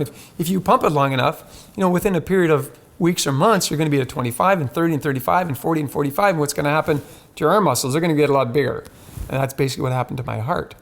And it got to the point where my heart could no longer grow any larger because there was no more room in my chest cavity for it to grow. And that's where those symptoms got really, really bad again. I started getting adjusted 5 days a week in that area that was compromised. That's where my major interference was. And by the end of August, my pulmonary pressure had dropped to 27. It's a 50% improvement. Cardiologist said, impossible. People like you don't get better. They die. What the heck is going on? So of course we had a great conversation about it. I explained to him what I thought was going on. And it's really the only thing I changed in my life. I mean, I didn't change my meditation practice. I didn't change my prayer practice. I didn't change my eating habits. I always ate clean. I didn't drink alcohol. I've never smoked. I always had a really, really clean life. I changed nothing else other than I was getting adjusted 5 days a week. Within 2 years, not only was my pulmonary pressure fully normalized, but my cardiomegaly was no longer existent. So my heart shrunk back down to its normal size. And we say, why? Because my body no longer needed it to be that big. So if you're pumping iron all the time, your biceps get big. You stop pumping iron for a while, 6 months, a year, 2 years, what happens to the biceps? They're back to where they were. And that's exactly what my body did.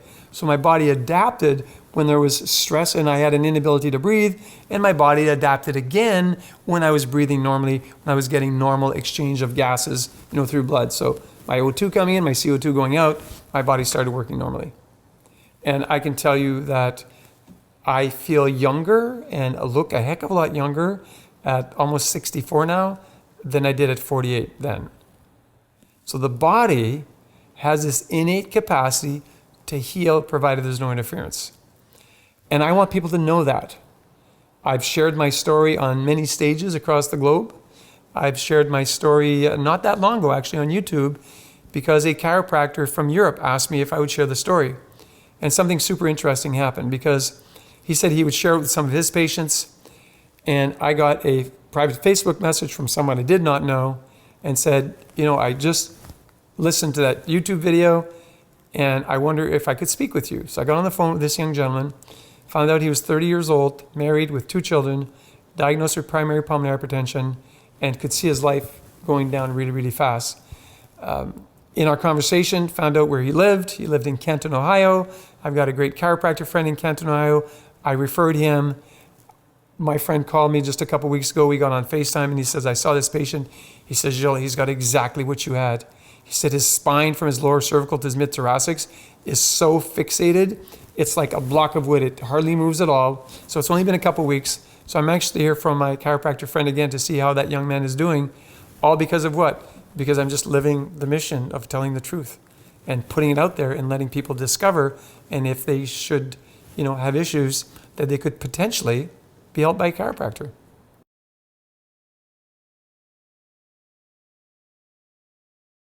When we look at the health of North Americans, I think any of us in the healthcare world, or whether the political scene or the insurance scene, anybody looking at the health of our people, know that the general health of our population has gone downhill over the last number of decades.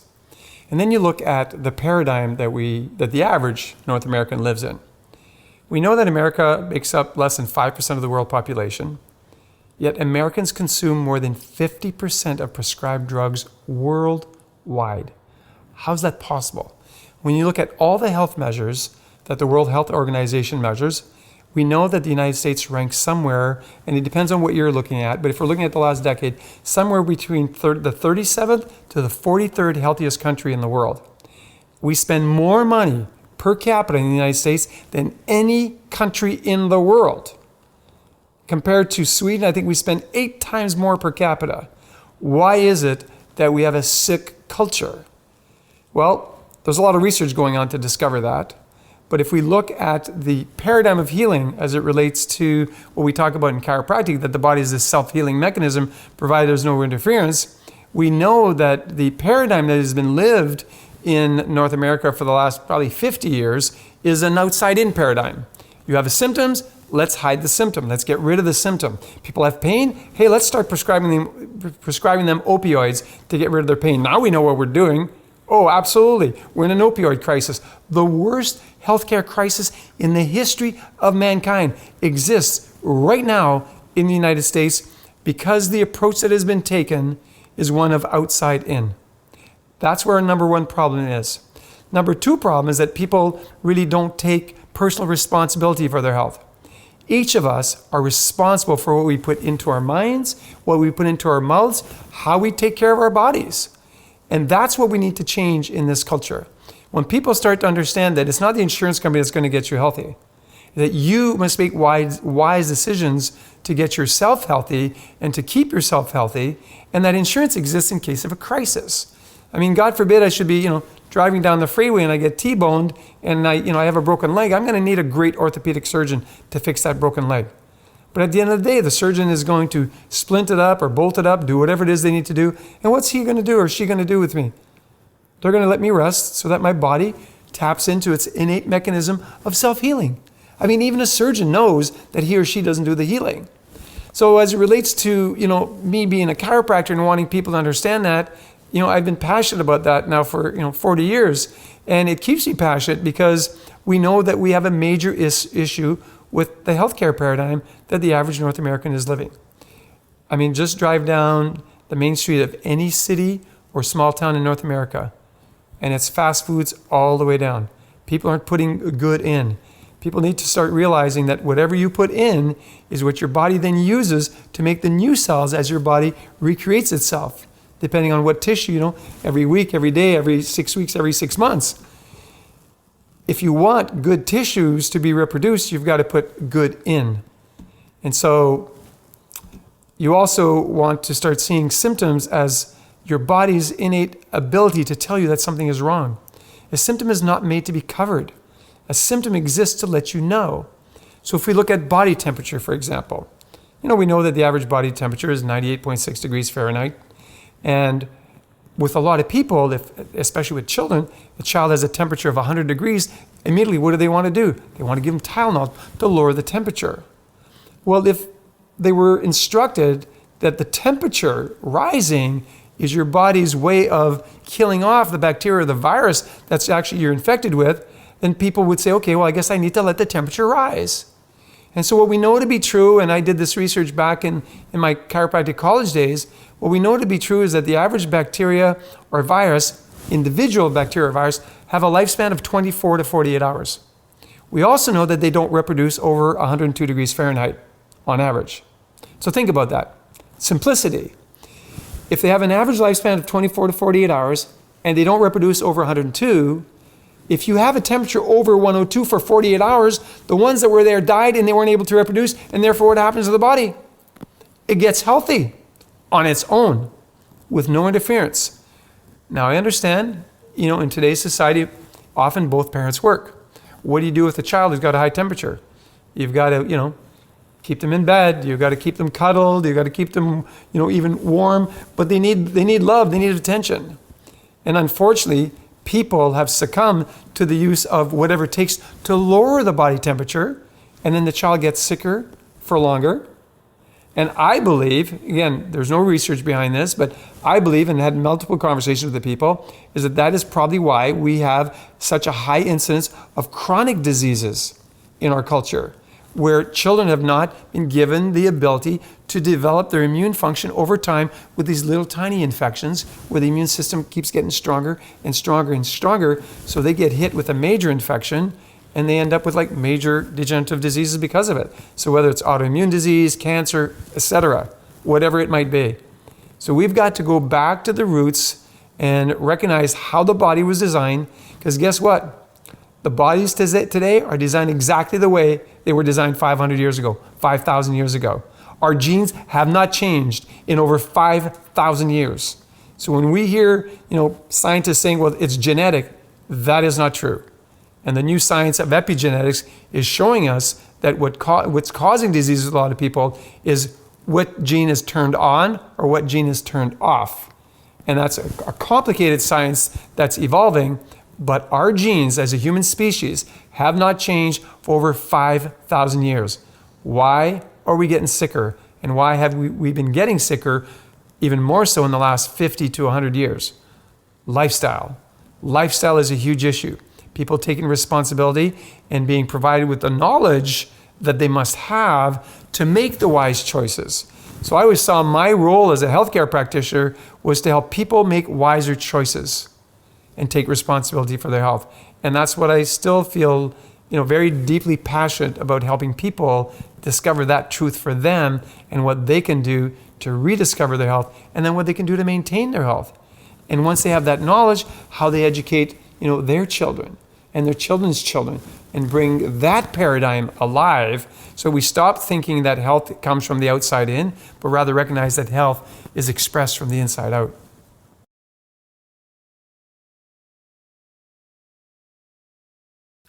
Imagine what the world would be like if people, the general population, understood what people like me understand. Imagine what the healthcare would be like, or what the health of individuals would be like, if they started living what we refer to as a wellness/a chiropractic lifestyle. I think the answer is very, very simple. If I, at almost 64, feel like I'm, in my mid-40s at best, and can perform at a high level in pretty much anything and everything that I do, I start telling people, they say, oh, you look good for almost 64. I said, guess what? That's what almost 64 is supposed to look like. This is the normal. What we see in people that haven't lived that level of lifestyle, they look so much older than their age. And so the people in the general public have now assumed that a 65-year-old is supposed to look old, when in fact, they're supposed to look like they're 65 and still vibrant, not look like they're 95. One of my colleagues adopted this byline called the 100-year lifestyle. What decisions would you make today if you knew you were going to live to be 100? It doesn't matter where you live in North America. You can drive around. They were building old age homes. They're building all sorts of homes for people in their 60s and 70s all over the place because they need assisted living. So what's the difference between a 64-year-old that might be moving into assisted living and a guy like me who chooses to live a chiropractic lifestyle? Responsibility for the decisions that I make. Responsibility for what I put into my body. Responsibility for my willingness to do more physical activity. For example, compared to the lifestyle that I had when I was a practicing chiropractor, now working as an administrator, I'm in a lot of meetings, but when I'm not in meetings, all of my computer work is done standing up. I have a standing desk. So I've gone from sitting at a desk during the first couple of years of being an administrator in chiropractic or in the university to now standing when I do most of my work. And so that's part of what I refer to as my urban gym. If I'm in a building and it's 5 stories or less, I use the stairs to go up and I use the stairs to come down. I try to do those physical activities as much as I can in my normal environment. So it's not necessarily going to the gym, but it's looking around your daily lifestyle and say, what could I do to actually tax my body a little bit to cause it to perform at a higher level? And there's so many opportunities everywhere. I mean, you can, walk to your mailbox if it's a block down the street instead of jumping in your car. Come on, let's start moving. You go to Europe, where some of the healthiest countries, you talk about Sweden, Norway, etc. I mean, there's bicycles everywhere. People are riding their bikes and, they rarely use their car. In North America, that's not quite the thing. So I think that when people start, and I'm not saying that that people are not going to, but I believe that when people start, because many people are wanting to develop a healthier lifestyle now, when they start to develop a healthy lifestyle and they understand that health is from the inside, it's an inside out job, and they start making better decisions, make sure that their nervous system is working well, attend a chiropractor on a regular basis to make sure they have a good functioning spine, pay attention to their posture. I remember when I was a kid, my mom used to make my older sister walk up and down the kitchen to the living room with a couple books on her head, trying to teach her great posture. Now, all you need to do is sit at an airport, sit in a doctor's office, sit anywhere where children are waiting, and watch what they do. They're either laying on their stomach with an iPad or an iPhone, or they're like this. And the prevalence of what we refer to as text neck, for example, is causing a reversal of the normal cervical lordosis. Your neck is supposed to be curved forward, and your head weighs 8 to 10 pounds. Hard to believe, but an 8 to 10 pound weight, when it's seated on a proper curve, is exactly that, 8 to 10. The minute the curve starts to change and it starts to shift this way, that weight becomes exponentially greater. It would be like holding a large bowling ball, for example. You can hold it here, and you could probably hold it here for 5, 10, 15, 20 minutes, depending on your strength, maybe even longer. But even if you're really, really strong, how long could you hold a bowling ball out here? Depends on the level of your strength, but it's not long. It's probably 10% or less of how long you could hold it when you were here. So the same thing is happening when you get a reverse cervical curvature, and that is so prevalent in today's times. When the curvature is reversed over a long period of time, it now leads to degeneration. A couple of years ago, I was reading a phenomenal article in the Journal of Neurosurgery, I believe it was in June of 2013, where they were talking about the importance of a normal cervical lordosis, normal cervical curvature, and what occurs when it's actually reversed. And they were referring to the negative effects on the health-related quality of life. In the Journal of Neurosurgery, they're saying if you don't have a normal anterior cervical lordosis, it will affect your health-related quality of life. And then they had all sorts of topics from, degenerative nerve function to, poor sleep habits, respiratory difficulties, etc. That was one of the difficulties that I had, obviously, where the power to my heart and lungs was actually being shut off because of what we refer to in chiropractic, subluxations, right? A displacement of a vertebra, in my case, 5 of them, one on top of the other, that were negatively affecting the electrical power that is emitted from my brain that was actually going to feed my heart and lungs, was actually affected, therefore decreased, therefore my function was decreased, and therefore I had trouble breathing. So when you learn that function creates, rather that electrical transmission creates a high level function, the minute you start seeing that you have low level function, you need to figure out, what's the interference? Is it neurological? Is it what I'm putting into my body that is unhealthy? Might be something toxic. And I'm not going to mention any brands, but there's all sorts of brands that we know are toxic to the human body, even though they meet, the nutrition, the FDA standards in America, for example. And that's what a human being needs to figure out. And to do that, they often need a coach. And a chiropractor as a wellness coach is by far the best wellness coach, in my opinion, that you could have anywhere, because the chiropractor recognizes human function from the nervous system to every other physiological function necessary to have a healthy lifestyle and to have a healthy body and therefore a healthy life. Mind, body, spirit, all together, they all have to align for you to be healthy, and that requires you make better choices.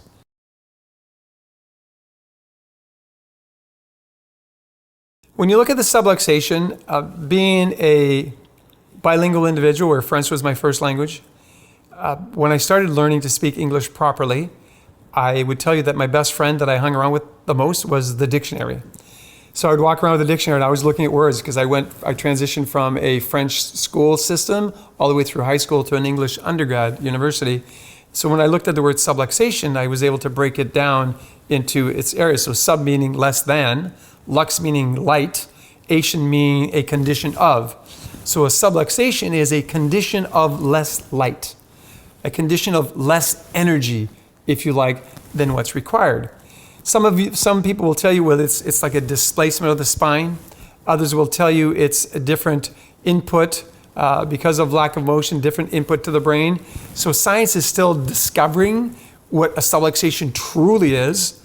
What I learned going through chiropractic school was that it was a lack of mobility, a displacement from normal of a vertebrae in the spine that was causing neurological irritation or lack of normal nervous system function. And that's how I taught it to my patients, is that when you have a subluxation that we can detect through palpation because of the change of motion that actually occurs, when that happens to your body, you're going to be in a condition of less light, a condition of less energy that can be transmitted from your brain cell to your tissue cell. That is not good. And so my pledge to myself for the rest of my life is to remain subluxation free. I can tell you that with stresses or with the fact that I'm back to running and I love to run more like cross country, there are times you trip up, you fall, there's times you're on a plane for way too long and you're not moving, that I know when I'm subluxated, but I don't wait to find out. I don't wait to have symptoms around subluxation. I get checked by a chiropractor every 2 weeks or less by the same chiropractor who keeps records as to how my spine and nervous system are functioning so I can maintain my high level of function. And that's what I've pledged to myself, and I teach it to other people. I taught it obviously to my children and my grandchildren under regular care. Everybody gets well taken care of in our household, including my wife, who happens to be a chiropractor as well. So we make sure we're well taken care of, and we have our chiropractors to take care of us.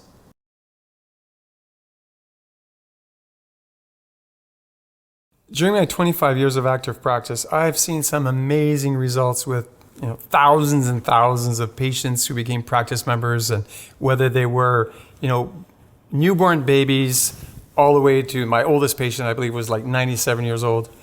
But none, I would say, as impressive, as touching, as certainly touching to my heart and soul as the story of my son Christopher.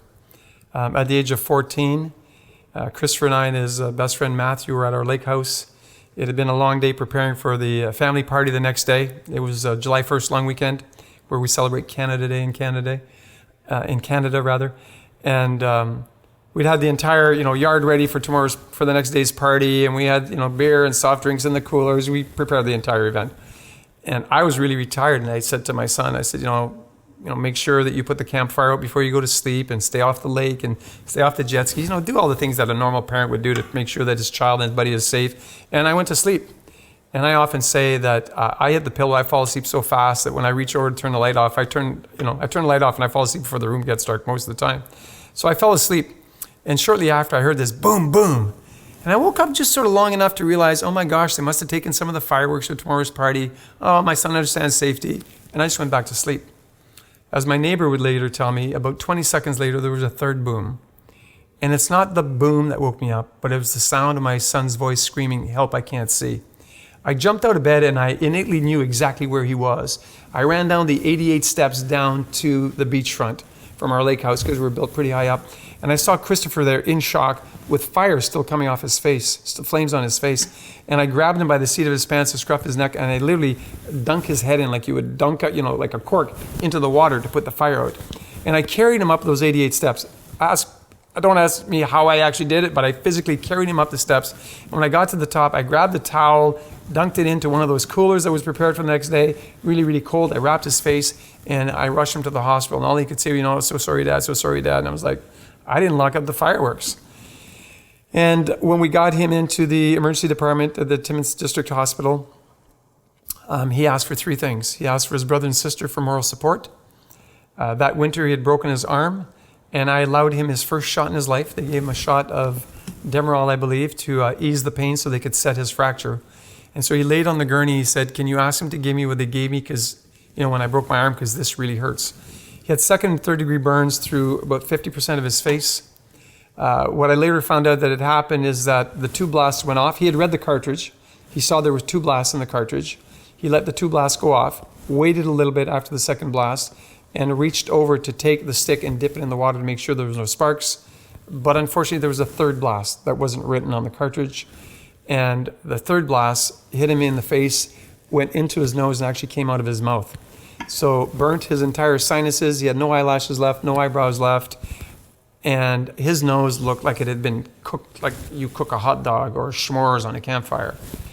The third thing that he asked, and it's a question that children who understand chiropractic or people who understand chiropractic are going to ask, is, "Can you check me?" And for him, check me was, can you check my spine especially the upper cervical spine, to make sure that my nervous system is clear so my brain can communicate with the rest of my body, because I know if you do that, it's going to help me heal. He didn't say that, but that's what he meant. He said, can you check me? And I checked him, and he had what we refer to as a very major subluxation of the first cervical bone called C1. And so on the gurney at the hospital, I adjusted him. Shortly thereafter, the emergency physician came, did a full exam. We looked at his eyes in what's called a slit lamp, and discovered that his eyeballs were burnt 50% into what's called the vitreous. 50% of his eyeballs were burnt.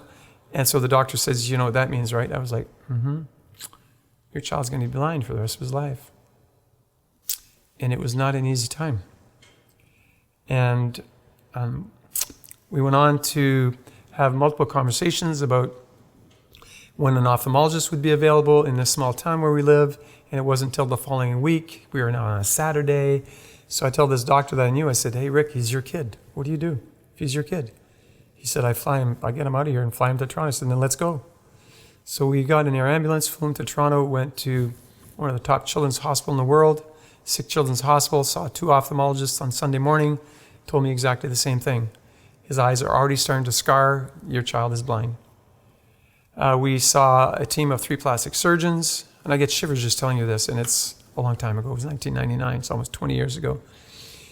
And we saw a team of 3 plastic surgeons, and the lead female plastic surgeon said, you know, he's young, 2 or 3 grafts will be able to fix him up. Probably he'll never be able to tell that he's ever been burnt. But the worst thing that can happen for a burn victim is that he get an infection. If he gets an infection, it's going to make our work very difficult. So these were her exact words. She said, and this is where all the bugs live. Those were her words. It's not very technical, but this is what this doctor said to me. So I don't really want him to stay in the hospital. I'd like you to take him out of the hospital, but obviously he's too weak to travel. Important to know that beyond the Demerol shot, he was then heavily medicated for the burn because he was in dire pain. So he was obviously sleeping a lot. I booked a room at a hotel in Toronto that I used to stay at a lot, so they knew me. It was easy.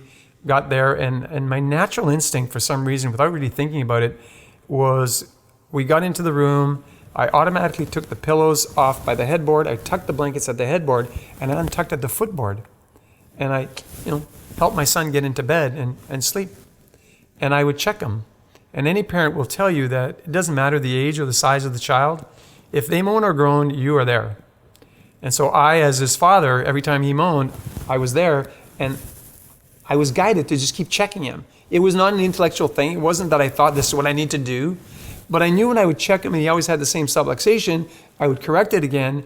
And my hope was that if we kept him clear, that his immune system would stay, functioning at a high level, and therefore he wouldn't get an infection, and it would make the surgery easier, the surgeries that they were predicting easier over the next couple weeks or months.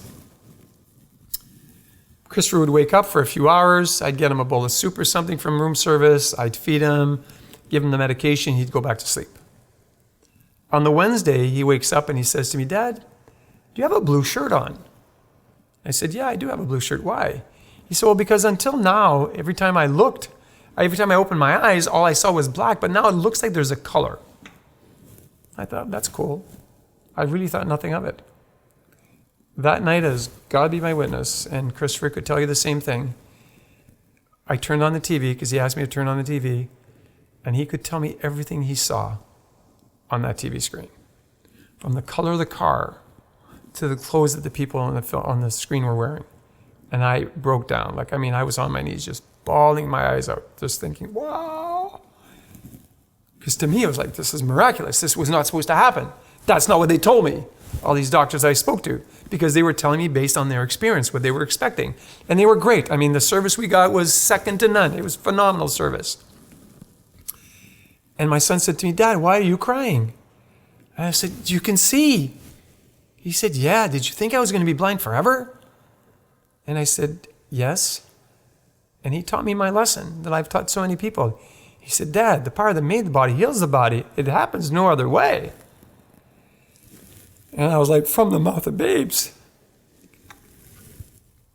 comes the truth of what's actually possible for a human body. And so that Monday, we end up back at Sick Children's Hospital, back to see the 2 ophthalmologists. And of course, they check his vision. He's got 20/20 vision in both eyes. And what do you think they tell me? It's a miracle. I was like, it doesn't matter what we believe. I'm grateful. My son has his vision back. And of course, I had the conversation with them about how the nervous system functions because I was given an opportunity to teach. So here I was teaching these two ophthalmologists who were like, yeah, I thought it was a little bit, a little shady, they almost thought. I said, but doctors, you saw my son on Sunday, 8 days ago. You told me he'd be blind forever. Today he can see. What's your answer? They didn't have an answer. We go into the plastic surgery department, 3 plastic surgeons, same ones come in again. Female lead comes up, she looks at him, she said, oh my God, what have you been doing to him? And I was like, sort of frozen, shocked a little bit about, the way she sort of yelled.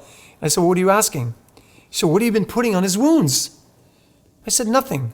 I've been keeping him clean with a little Q-tip like you told me to. She's like, oh my gosh, she's calling her colleagues and come and see this. He's got normal epithelial cells growing. We're not gonna have to do surgery on this child. She said, look at these beautiful cells that are growing just 8 days later. And then, of course, I had an opportunity to teach her and her colleagues as well. And so I got into my same, question, except with her and her colleagues. I said, if you think back to med school, what do you remember your professors telling you was the most important system in the human body? And they all agreed that it was the nervous system. And I said, the nervous system controls what? She said, everything. I said, including the immune system. She said, well, I'm not sure about that. But I had just finished reading a book by Dr. Candace Pert from Baylor University in Houston. And I had all that data right at my fingertips. I don't have it today, but back in '99 I did. And I had this beautiful conversation with her. And she was like, Gilles, I don't know what to tell you. All I can tell you that we're not going to see your son again. We're not going to need to see him. And within probably 8 to 12 weeks, Christopher had 100% full healing. If you saw him today, he's like 6 foot plus. He's like probably 210, big, solid kid, 33 years old, not a mark on his face, and still has 20/20 vision. So anybody listening in, any scientists you could talk to could say, well, obviously it was a miracle. I mean, God did his work. And what I tell people is that it wasn't a miracle. The miracle is the human body. The miracle is Christopher's body. It had the ability to heal when there was no interference. And the miracle that Christopher's body is the same miracle as every human body is. That's how the body was designed to function. And when your body is clear of interference, you will heal. There's no disease known to man that is not healed in at least one person in the past. There is what we refer to often as limitations of matter. Sometimes by the time you seek care, the destruction has been so rampant that there's no coming back. I understand that. In Christopher's case, it was recent. I worked on him.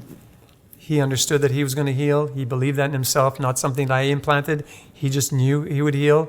And of course he did. So if you walked into, this room today, you would go, whoa, that's what the story's about? You're the guy the story's about? And he'd say, yep, that story's about me. And it's a beautiful story, especially for our family. But it's a story that Christopher is, willing to share with people.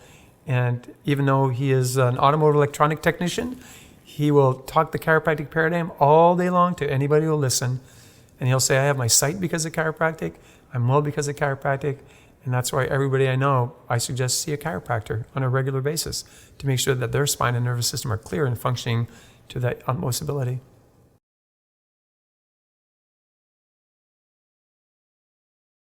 As it relates to health and healing, I would tell humanity, number 1, be responsible. Number 2, we know without a doubt that the nervous system is the master system in the human body. It controls everything from brain cell down to tissue cell. Make sure you get your spine and nervous system checked by a chiropractor on a regular basis. Have a chiropractor that takes care of you. Not 10 of them like I did. Have one that truly takes care of you, that keeps records, that does a great job. And the third thing, teach that. Experience it and then teach it to everybody you know. I don't want to hear the statement anymore, why didn't anybody tell me? I, as one person, I can't tell everybody. I do the best that I can to teach as many people as I can about this chiropractic paradigm of health and healing, but I depend on a troop of ambassadors, if you like. Once you know, don't keep it to yourself. Tell everybody. Let's create a healthier planet together. It's not a one-person job. It's going to take efforts from everybody.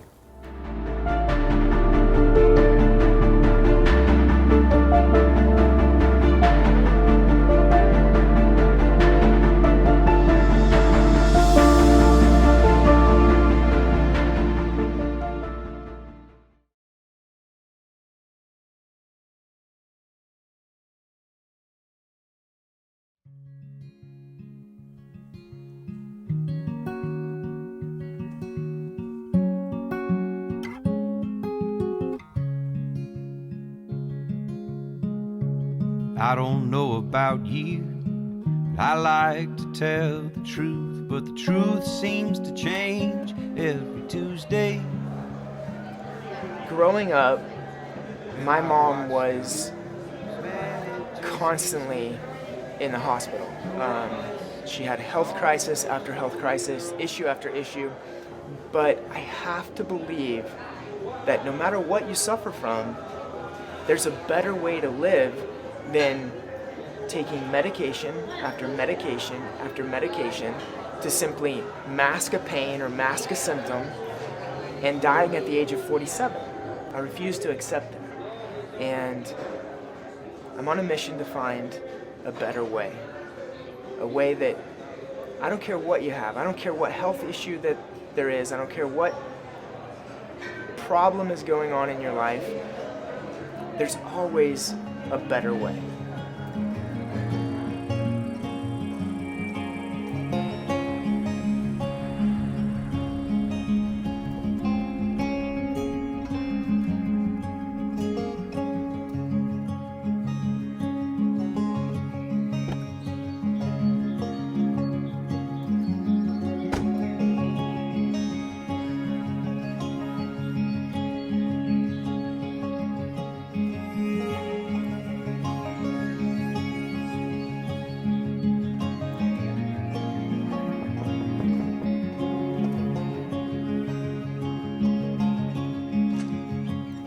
So take us back and tell us about your story. My story, as far as my back, my pain really started after I had children. After the second child, the first time it really hit me was just getting some clothes out of the washing machine, and I just went up, and I couldn't move, and that was my first crisis. And how old were you about then? About 24. Went to the doctor, and they gave me the usual muscle relaxants. And then we moved to Costa Rica, and I had a real bad episode there. And they put me on something that was called Indocid. I have no idea what it is, but it gave me a horrid headache. Oh, that's the medication. The medication, yeah. So I didn't know which was worse, my headache or my back pain. Went to Pittsburgh, Pennsylvania, and it got really, really bad, to the point where I could not stretch my left leg at all. It was always up. I went to the doctor, and he kept telling me, all women have backaches. He just wasn't listening. Fast forward, I was sitting in a recliner because my back was hurting, and all of a sudden I pushed a button and can't move. Nothing worked. My legs, I couldn't move. I was in so much pain, I could not move. What were you thinking? I'm paralyzed. My mom passed away at the age of 47, taking 21 prescription medications. Every time she had a symptom, they just gave her another drug. People need to understand, just because you cover up your symptom with a medication doesn't mean you're healthy. That kind of thinking is what got us into this health crisis in the first place. We know that America makes up less than 5% of the world population, yet Americans consume more than 50% of prescribed drugs worldwide.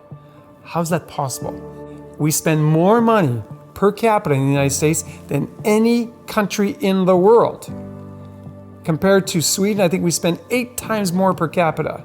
Why is it that we have a sick culture? Well, there's a lot of research going on to discover that. The biggest problem in our healthcare system is actually how we think about it. Our thinking is totally off, because if you have a certain idea and apply it to the human body and it's a bad idea, it doesn't matter who pays for it. You see?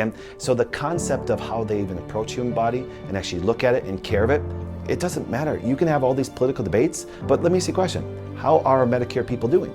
They're all time sick, we spend more money, and just because someone else pays for it doesn't mean we get a good form of healthcare that way. We're actually dealing a lot with the emotional things that they've been conditioned to think with since they were little. You know, it's like all of a sudden they get a fever, take something. They don't feel good, take something. We're actually raising our kids to be emotional drug abusers their whole life, because anytime something goes wrong, they're conditioned to take something. To me, because you have pain doesn't mean that pain needs to be eliminated. So they have pain and they're like, oh, because I have pain, I got to get rid of it. Or they expect that because they have pain, all pain should be eliminated. Now, I'm not saying somebody should be in an immense amount of pain, but there is just the pain of life, right? And so our society, because of multiple reasons, has gotten to a point to where we can't really cope with the pains. And that could be physical pain, it could be mental pain, but these pains we want to eliminate instead of manage. We think that taking a drug has only one effect. But the reality is you cannot take a drug without having it influence every aspect of our body, right? The liver has to detoxify it, the kidneys have to clean it out to make sure it doesn't get deeper, the digestive system is digesting it, getting into the areas that it needs to go in. For one thing, the medication has side effects all the time. It makes it feel pretty yucky. And the headaches and my stomach kills me. Advil, I mean, I'm not supposed to take Advil. And also the moving. The medication was just covering up the pain, but it wasn't helping me move. You can't have a knee pain and take a pain medication for that knee pain to have that knee pain go away without it affecting your digestive tract. In fact, your digestive lining will have small, minuscule bleeding occur from that drug that you just took. It may actually get rid of the pain, but the question becomes at what cost? So AMT came and they did all kinds of scans and same old. And they told me what I knew. Yeah, back then. They told me the same thing I knew. So they put me on muscle relaxants and they put me on whatever. But it never really went away. People can change their lives, and the biggest hindrance to them changing their lives is big pharma and the medical industry shoving all this stuff down their throats, saying this is the only way you can be healed. We don't have what I would call a healthcare system, we have a disease care system. And you can really trace it all back to money. Money doesn't change hands when someone gets well. In fact, the flow of money in this system pretty much slows down to a trickle. Money changes hands when we get sick. In the 90s, we started seeing drug commercials showing up right and left, right? And we started becoming conditioned as society to listen to these commercials, and we were being trained to ask our doctor for X, Y, and Z drugs. And so I feel as if our entire society has become really accustomed to quick fixes. A lot of the drug companies started doing their things to make profit, right? And so they started, it could have been deceptive advertising campaigns, it could have been whatever it was, but we're now in the late, in 2018, 2019, 2020, we are now seeing a massive epidemic of prescription drug overdoses, especially with opioids. I believe our society has been manipulated by marketers. And because we have been manipulated by marketers, we have lost the ability to think.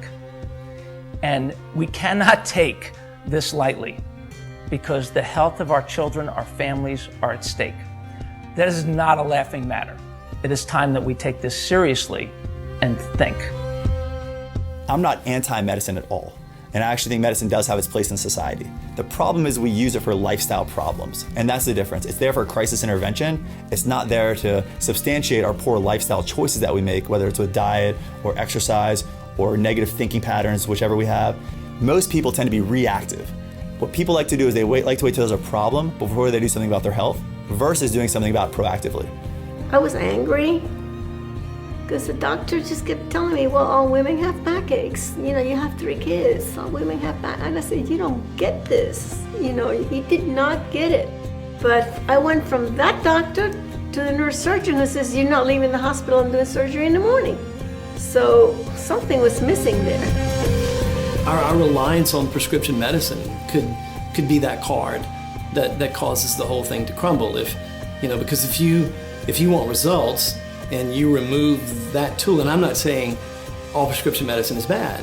I mean, I prescribe it, but if that's removed and then you still have sick patients, well then you have to find something different that works.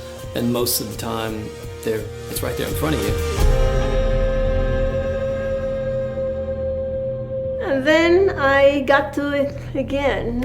It was really bad, and that's when my daughter says, why don't you go to the chiropractor? And what did you think when she said that? I was scared to death. Because the thought of somebody touching my back, pushing my back, moving, doing anything, I mean, nobody could touch my back. Yeah. I was terrified. And I said, okay, well, I'll go. And a chiropractor tells me to lay down on this table, and I say, yeah, right. And I don't think I thought I could do it. So I crawled up on the table, and then slowly one leg, the other leg. Eventually I got on my tummy, and he started working on me, and it hurt. But I was amazed. It was a miracle that I could lay on that table. And I think some of it was, I was terrified. Yeah. I was so scared. And then after a few sessions, I began to see improvement and improvement. When the spine is damaged, when it's misaligned or not moving properly, what we refer to as subluxated, it can affect so much more than you think.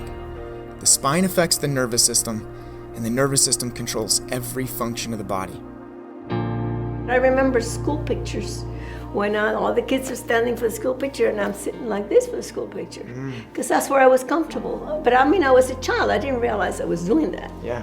I always tell my patients, I don't think you have a headache because of a lack of Tylenol in the bloodstream, right? There's something else going on.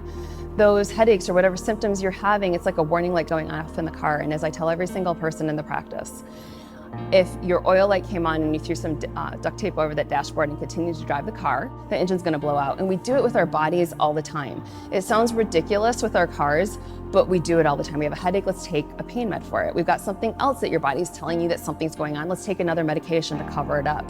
No, you know what? Your body is so smart and so intelligent, and it's giving you all of the information that you need. So let's pay attention to it and allow it to heal the right way. It was just really my posture, and I walked, I was always walking forward. My center of balance wasn't here, it was here. But the more exercises I do and the better I get, the straighter I get. Nobody asks, do you see a dentist?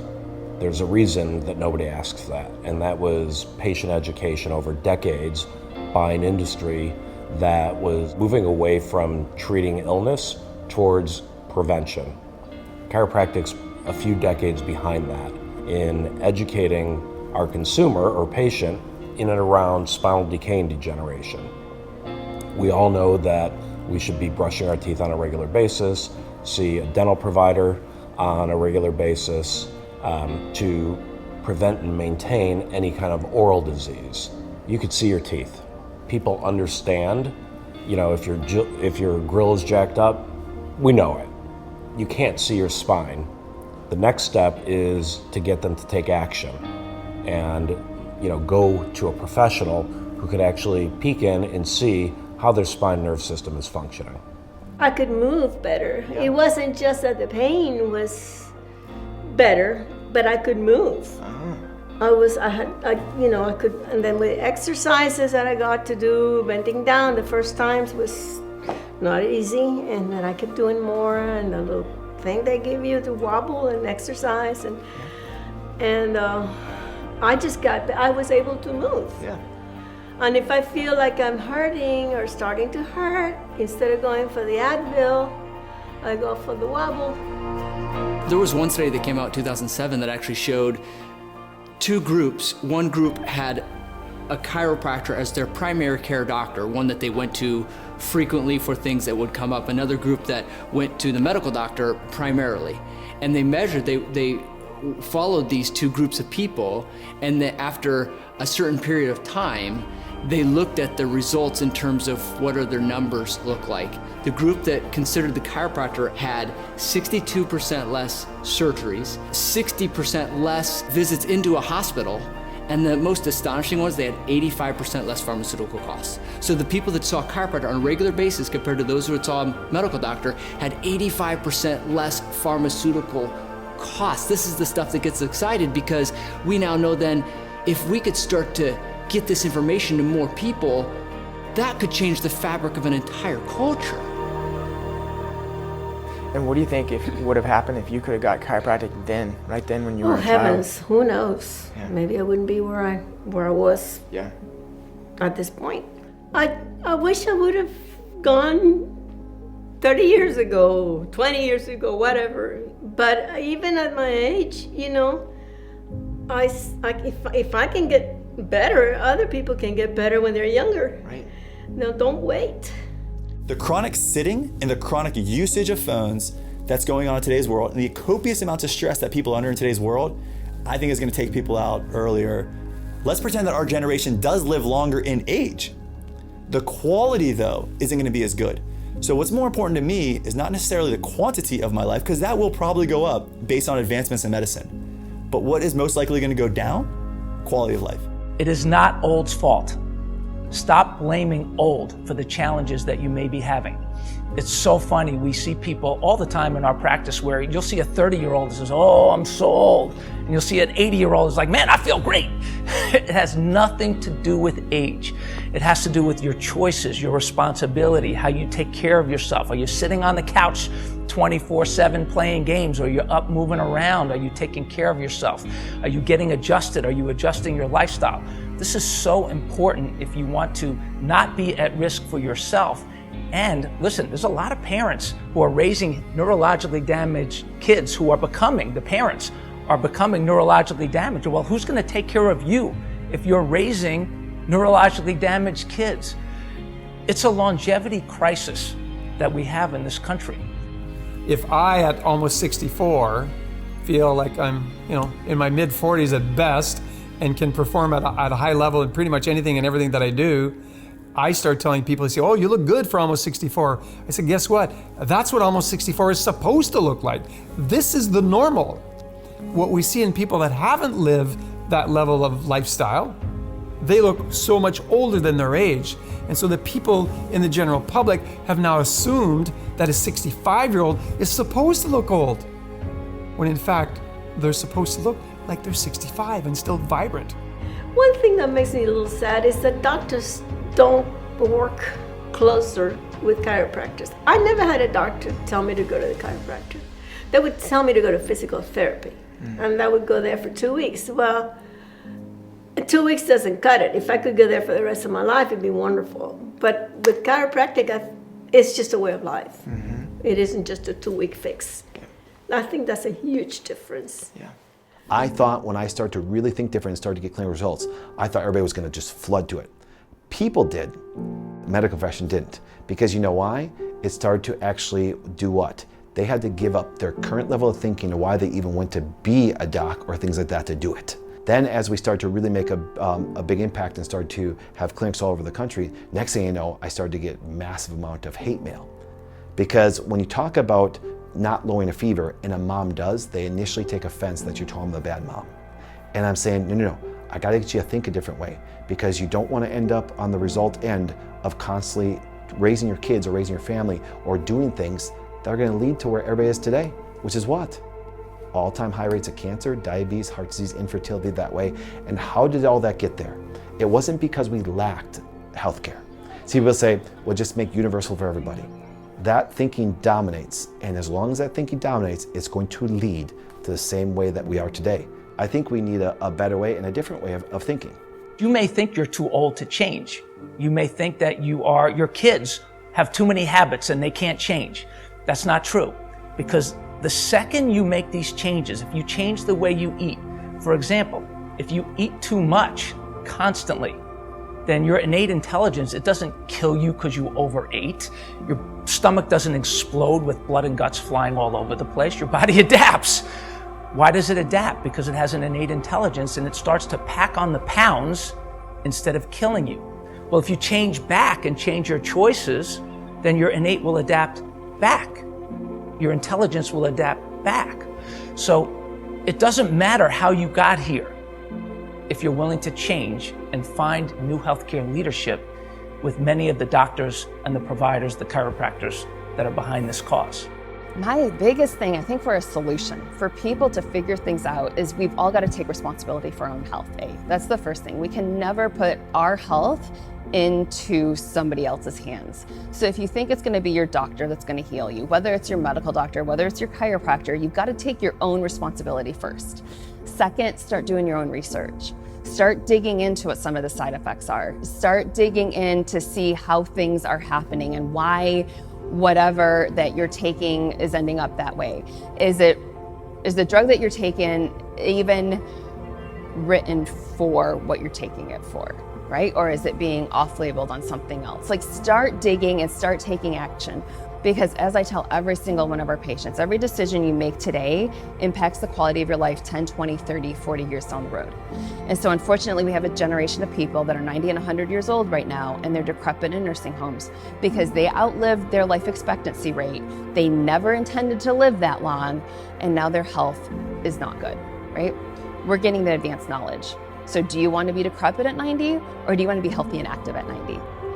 You have the opportunity to literally change the course of your life, and it just begins today with that first decision. I have a wonderful life, and I'm very thankful.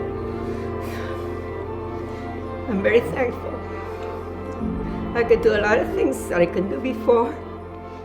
I can pick up my puppy and I can go for walks.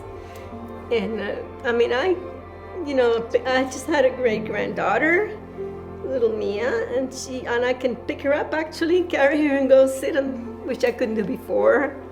So I'm just thankful. It's been a big change in my life. I got to give you a hug.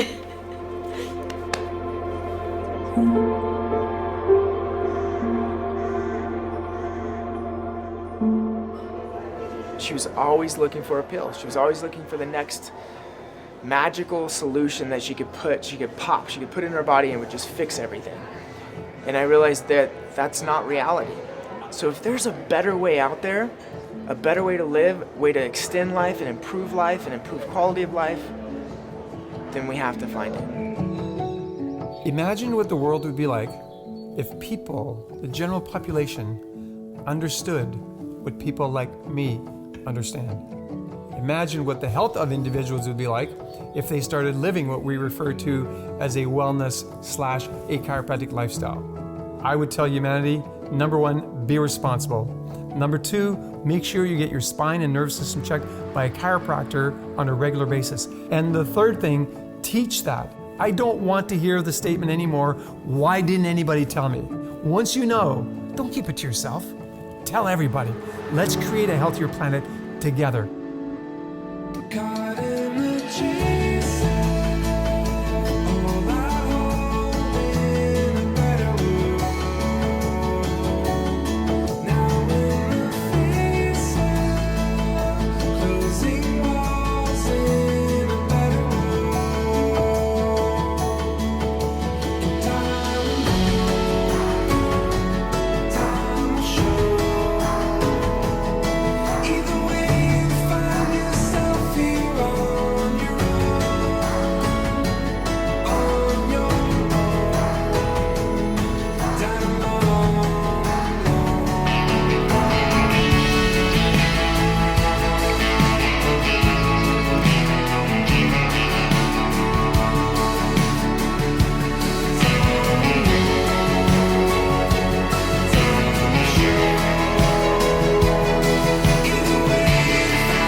In about August, we had been traveling.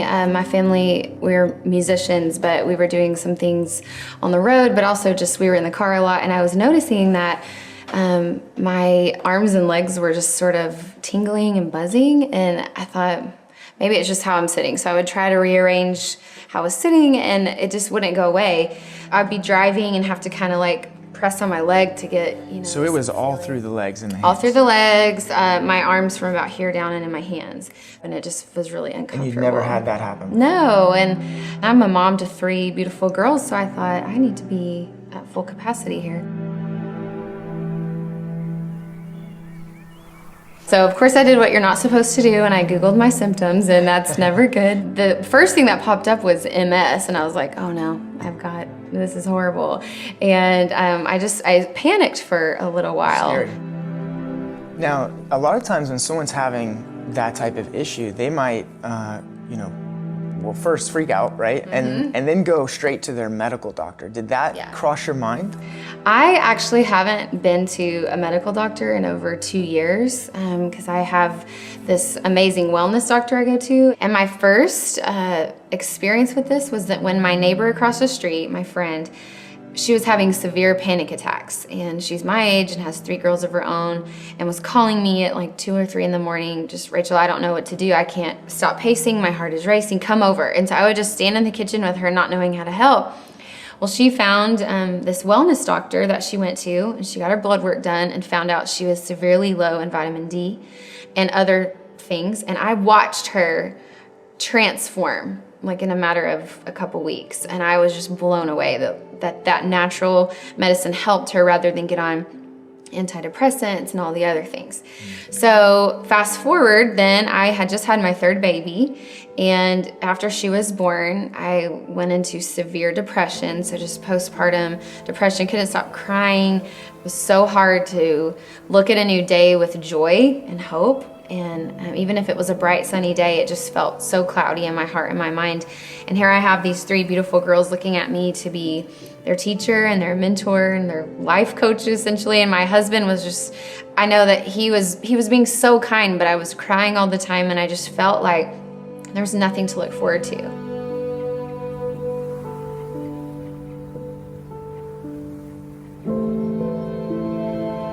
I'm usually a very upbeat person, and so that change really changed the temperature of our own home. I wanted to be better because I know that it affected 4 other people directly in my home, and I wanted them to have the joyful, hopeful mommy and wife back.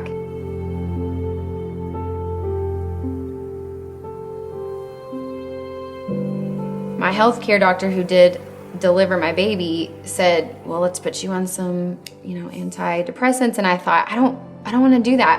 Well, then I remembered my friend Andrea and I was like, she went to the wellness guy. Let me just see. So I went and got my blood work done with him and he said, oh yeah, your vitamin D is super negative. Whereas my OBGYN said, no, you're perfectly fine. You're in the range. Well, my wellness doctor said, no, you're very low. So fast forward now to 2 years later, that alone had helped my depression. So that's when I became more open-handed to like, okay, there's something to this. Right. And my people laugh at how many vitamins I take, but I'm like, look, I feel so good. And so when my arms and legs were tingling and numb, then my first inclination wasn't just to run to the hospital, like what's wrong with me? Right. It was, okay, I'd seen this work. What else could I do? I actually called him and said, is there anything I might be deficient in that might be causing this? And he said, not that I can think of. So I prayed about it and I asked God what do I need to see a doctor? What do I need to do? The word chiropractor popped in my head and there was an office right across the street from my church and I thought, maybe I just need to give them a call. So I did. And the lady that I talked to was so nice. And she said, that's very normal. Why don't you come in? I think we can help you. And so I just went in for a consultation and they were so kind. And she immediately put me at ease and just said, we've seen this before. And so that made me feel better. And then they took some x-rays, which I was so thankful for. They weren't just guessing at what was wrong. They took x-rays and saw that my spine was really out of alignment and said that the numbness was probably due to my upper spine pinching some nerves. And so, had you ever been to a chiropractor before? I had not for me. When I thought about chiropractic care, I didn't want my neck, moved in any kind of way. Sure. But my babies, when they were newborns, weren't having bowel movements, and I'd also heard that chiropractic care would help them. So I took them in, and with one little press on their back, by the time we left the office, it was night and day. So I was like, well, that was really cool. That's amazing. So I knew that there was something to it, and I was willing to give it a try rather than go injection route or anything like that. So. Yeah.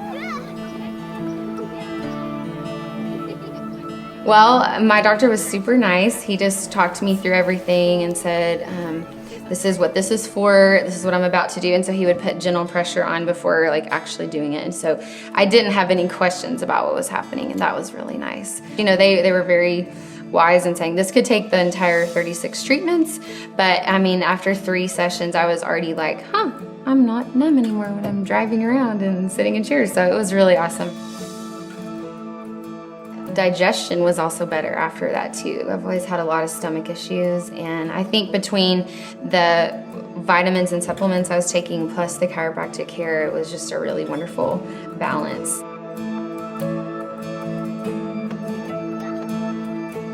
There's a population, a group like you and your family who are utilizing the medical model. I wouldn't say, it's there if necessary, but using it less and less and moving more towards natural means. Yeah. And so for the person out there who their family maybe doesn't search natural first, what would you tell them about chiropractic, and what would you tell them about your lifestyle? Well, I just tell them not to be afraid to try that, because I grew up going to doctors. I'm not opposed to that at all, but I also just didn't know that this whole other realm existed. And I'm very thankful knowing that I'm doing the most natural care procedures that I can for me, and hopefully for my kids. I hope that I can get them in there too. I'm thankful to know that that's how God wants my body to work, and I can make it the best it can be that way.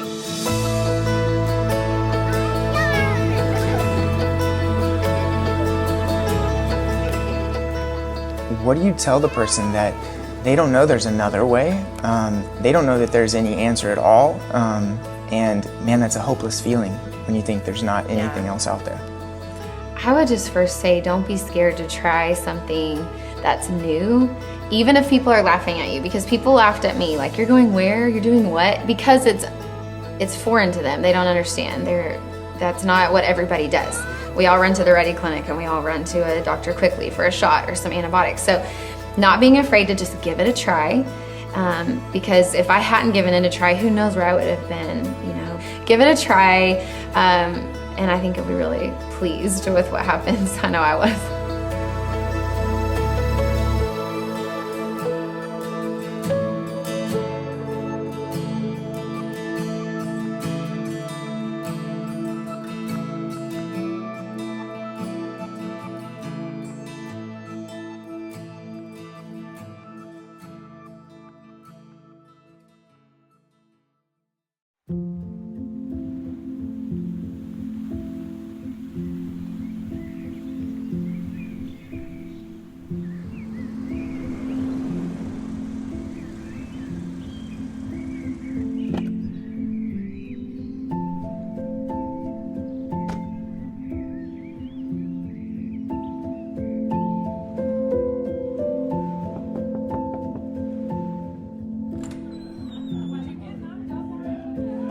Start from the beginning. Tell me your story. Where does it take place? What's going on?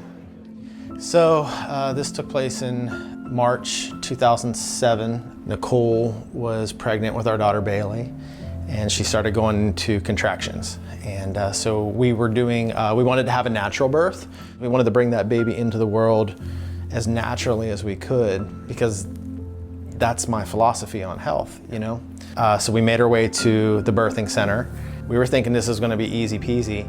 So we went in, and I guess probably about 20 hours into it, the midwife realized, hey, your baby hasn't positioned properly, and you're gonna need to go to the hospital.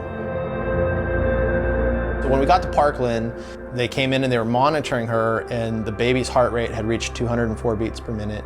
So they said, hey, look, your wife's running fever, and we're afraid infection's gonna set in, so we're gonna need to do an emergency C-section.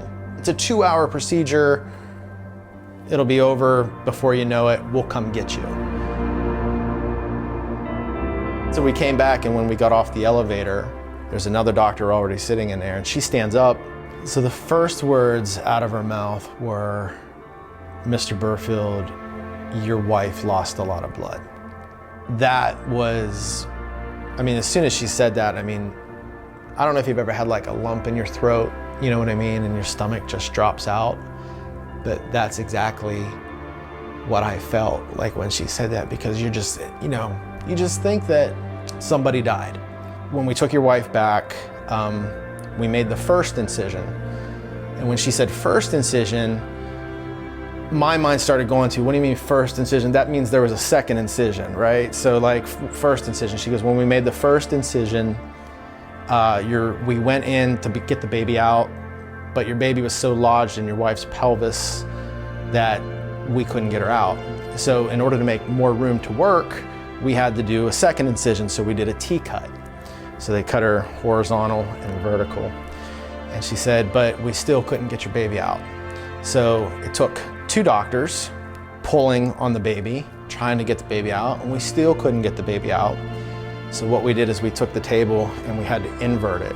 The next thing I know, my feet are going up in the air, and I'm like, well, this isn't right. Right. I never saw this in the movies. Yeah, movies. exactly. So then 2 doctors come around by my head, each on each side, and each has like a leg, and they're just pulling and pulling and pulling and pulling. And then finally they did get her out, but then she wasn't crying. It took almost 2 minutes to resuscitate her, and she's bruised from her neck to her rib cage. Her right arm is completely paralyzed, and she has what we think is called torticollis, and that's basically where there's a lot of just sprain in the neck muscles, which causes a tightening of those muscles, and the baby's head was sitting like this, right? And her foot, arch of her left foot is turned out. That's probably due to positioning, so she's probably been stuck in this position for some time, and so her arch of her left foot's turned out, but everybody's okay, and you're the proud father of a baby girl. So I'm waiting for them to tell me somebody's dead, you know, and just to hear that everybody was alive and okay was just amazing. I'm like, well, what do you do for that? And what do you recommend? And they said, well, we're gonna recommend physical therapy for her. And if that doesn't work, then the next option is gonna be surgery. And what we'll end up doing is we'll go in and they'll cut her neck muscles to help straighten out her head. Now, the downside to that is she'll never be able to turn her head to the right.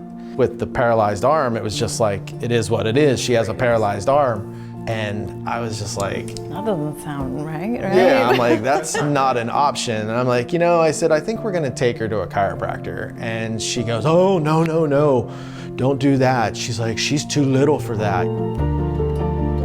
I've been under regular chiropractic care for 22 years. I used to have headaches, and I would get them 4 to 5 days a week from age 14 to age 21 when I got introduced to chiropractic. And my headaches went away once I started getting adjusted, and from that point I just, you know, never had another headache, and I would just use chiropractic as a form of wellness. That was the first thought. I'm like, her arm is paralyzed, like something isn't connecting. It's a perfect way to put it. And I was just like, maybe some damage to the nerves. After that, you know, they put Bailey in the NICU, and my first call is to my chiropractor.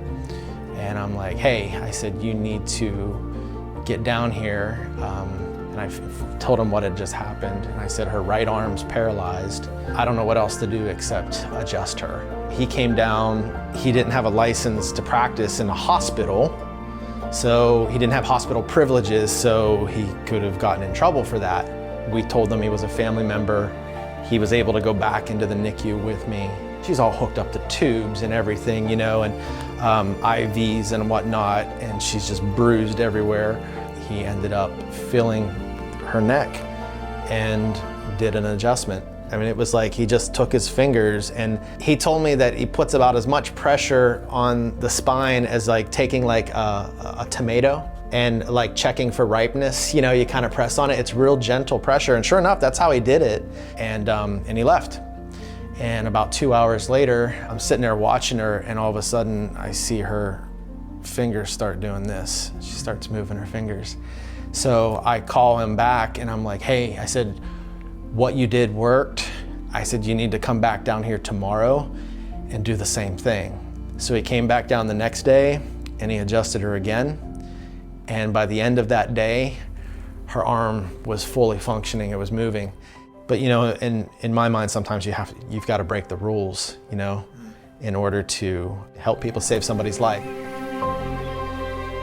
I found a chiropractor in Dallas-Fort Worth who specifically cared for birth trauma babies. We drove Bailey there and started getting her adjusted 3 times a week, and this went on for about initially 6 months.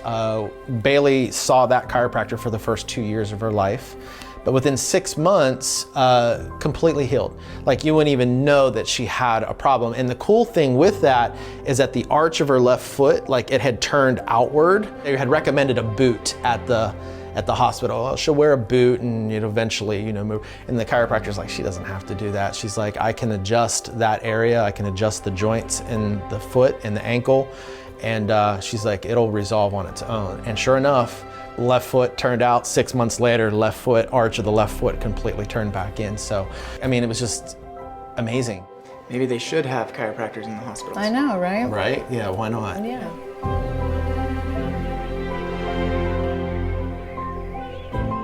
I say, you know, it's a chiropractic miracle, but it's not a miracle. It's science, you know what I mean? Like if your nerves don't work right, your body doesn't work right, it can't function properly. By keeping the spine in good alignment and keeping the nerves free from interference, you give that body its best chance at expressing optimal health. Don't be afraid to speak with a chiropractor, even if they tell you, like they told me, oh, don't take her to the chiropractor. Had I listened to that, she wouldn't be the happy, healthy kid that she is today. Chiropractic saved our daughter's life. She's gonna be 12 this year.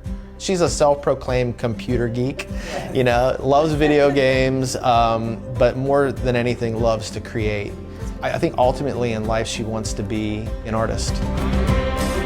Who knows how that situation would have turned out? I mean, if she would have had surgery, like I said, they told me she'd never be able to turn her head to the right. What kind of life is that, you know? I don't know if like she would be doing anything that she'd be doing today if she still had that. I think we'd have a completely different Bailey if it wasn't for chiropractic.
Yeah, sure. So I'm Dr. Josh Axe, doctor of natural medicine, doctor of chiropractic, and clinical nutritionist, and founder of drax.com, co-founder of Ancient Nutrition. And, I've really dedicated my life to helping people heal naturally through, various forms, everything from natural treatments like chiropractic and acupuncture to using food as medicine, a lot of nutritional techniques, everything from supplementation, detoxification, using a lot of Chinese and Ayurvedic herbs and therapies as well, and exercise and just reducing stress. I think all of these things together really help people heal naturally.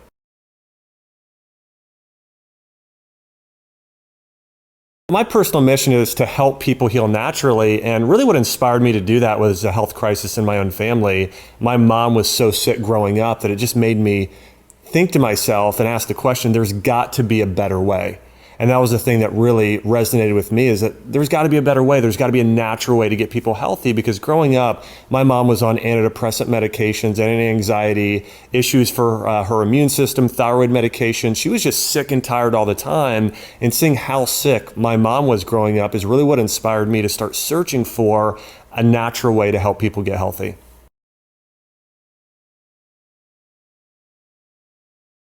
There's a major health crisis, and I think there are several reasons for that. But yeah, you look at the numbers today, especially of chronic diseases growing. Now, obviously, we've eradicated a lot of these major diseases today from issues like polio and a lot of the infectious diseases that third world countries deal with. But we've kind of traded off today for autoimmune diseases. Hashimoto's thyroiditis, rheumatoid arthritis, lupus, chronic fatigue syndrome, fibromyalgia.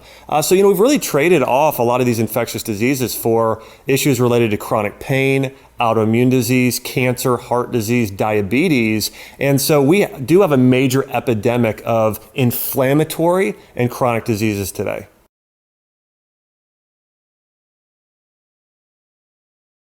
Yeah, so when I think about how we ended up where we are today, where we are the wealthiest country in the world, yet we have some of the lowest quality of health in terms of chronic health conditions, I think a lot of it has to do with false motives and agendas due to big business today. You look at big pharmaceutical companies, you look at these big agricultural companies, and the unfortunate truth is they're not in it to save lives and help people get healthy. They're in it for money. And that's what it really comes down to. You look in the past, traditional Chinese medicine, Ayurvedic medicine, Greek medicine, these forms of medicine have been around for over 3,000 years. Today, our Western medicine is really, a lot of the research or the things we have built our entire medical system on is based on less than 100 years of research that's been funded by biased pharmaceutical companies. So when you're comparing Eastern medicine of Ayurveda and Chinese medicine, which is backed by 3,000 years of millions of individual case studies proving its efficacy, proving its benefits, versus these biased studies today that are really just studying drugs for the most part. I think that's a big reason why we're so sick today, is we've put all of our focus and money into sick care and not into healthcare. And when you focus on just treating symptoms, not getting to the root cause of the disease and problem, people just end up sick.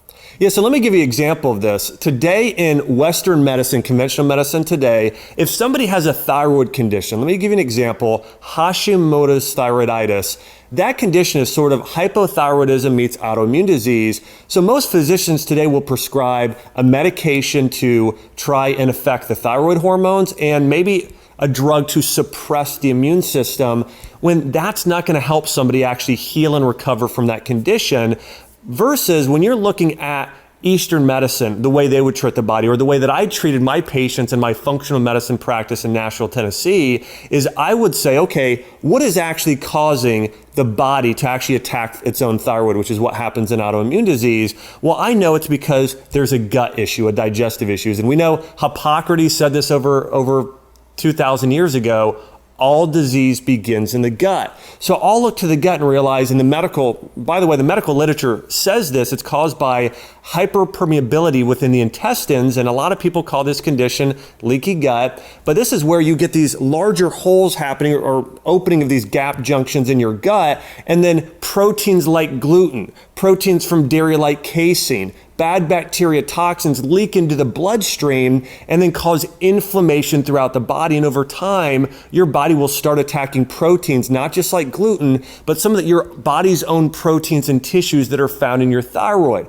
So I know, hey, if we're going to heal Hashimoto's thyroiditis, we have got to first heal and seal the gut lining, and we also need to support your adrenals, which affect the thyroid, and your thyroid and its function. So what I would do with a patient is, first, let's say, what is causing inflammation in your gut, and how do we heal your gut lining? Well, we get rid of the inflammatory foods, we get rid of the gluten, we get rid of the sugar, we get rid of the processed, refined vegetable oils that cause inflammation, and we're gonna replace those with foods that are easy to digest, that are natural, bone broth, fruits like blueberries, cooked vegetables, Even some ancient herbs that support the gut, like ginger and turmeric. And what happens over time is that gut lining starts to heal and repair itself. The inflammation stops in the body, and then the thyroid can heal as well. And so, that's the problem with the medical system today is they're treating the symptoms. They're not actually getting to the root cause of disease.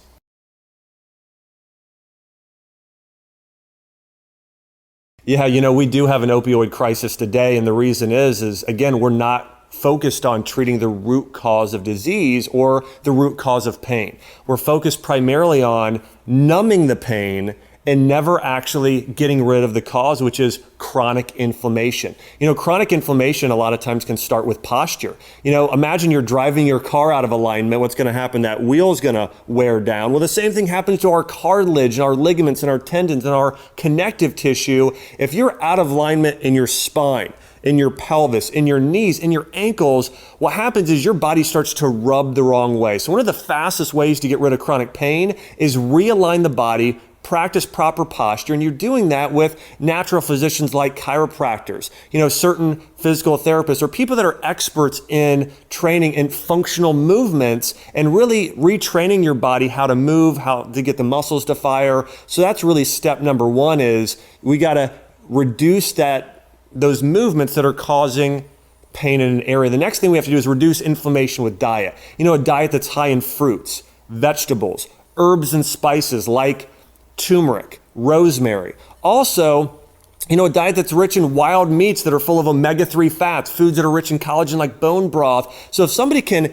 improve their posture, if somebody can start consuming foods that are anti-inflammatory and supplements and essential oils and these other things that are anti-inflammatory, it will go a long way. One of the other things, as you brought up the opioid crisis, one of the natural solutions is actually doing an extract from cannabis, which is CBD. CBD is a cannabinoid in our body. One of the things it needs to get rid of pain and calm the overreaction of our sympathetic nervous systems is this compound called CBD, or different types of cannabinoids, which start to calm the sympathetic response, increase the parasympathetic response by the nervous system so your body can calm down, it can start to heal, it can start to regenerate, it can start to repair itself. So I'm actually I'm not a big fan of cannabis for recreational use. I am a big fan of cannabis being used in the right way, in the right dosage for medical purposes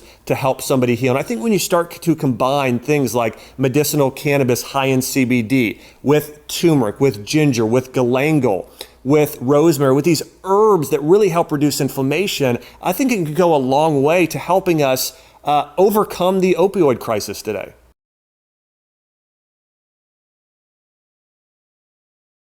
Just look at the number of people that are addicted to opioid drugs, right? 30,000 plus people die a year from opioid addiction. You look at some of the other numbers of people, the rate at which diabetes is growing.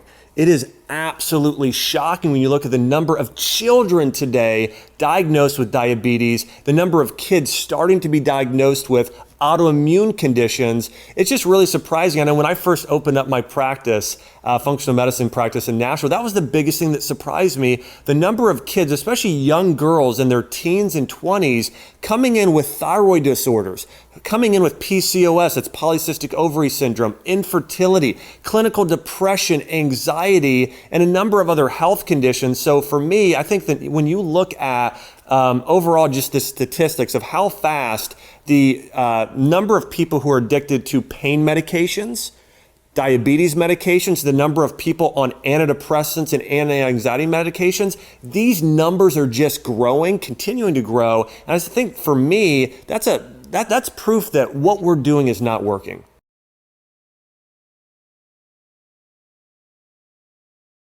Yeah, I think what everybody has to understand is most of the time when we're dealing with a chronic health problem, it's not a one-fold problem, it's a multiple problem. And I kind of tend to explain this to my patients over the years as sort of this health triangle. We got to take care of your diet and nutrition, we got to take care of stress, and we also need to take care of our bodies through spinal care and through exercise, through movement. Movement is important. And so if we're going to talk specifically about movement, the most important area to take care of is our spine. We have a brain that controls every single function in our body. So for our heart to beat, for our lungs to breathe, for our stomach to digest food, for our limbs to move, your brain sends signals down the spinal cord, out the spinal nerves, every single organ, cell, and tissue in your body. And so what can happen though over time through car accidents, through sitting all day at a desk job, through just poor posture, picking up things the wrong way, what starts to happen is our spine gets out of alignment. And what can happen then is certain joints can start to degenerate and they get lack of movement. So part of what causes disease or degeneration in an area of the body is lack of movement. And this is one reason why I am such a huge fan of chiropractic care is when you have joints that aren't moving, those ligaments or those ligaments, tendons, as well as the spinal nerves that feed out to organs, they start to degenerate, they start to decay. So we need to get blood flow and fluid there.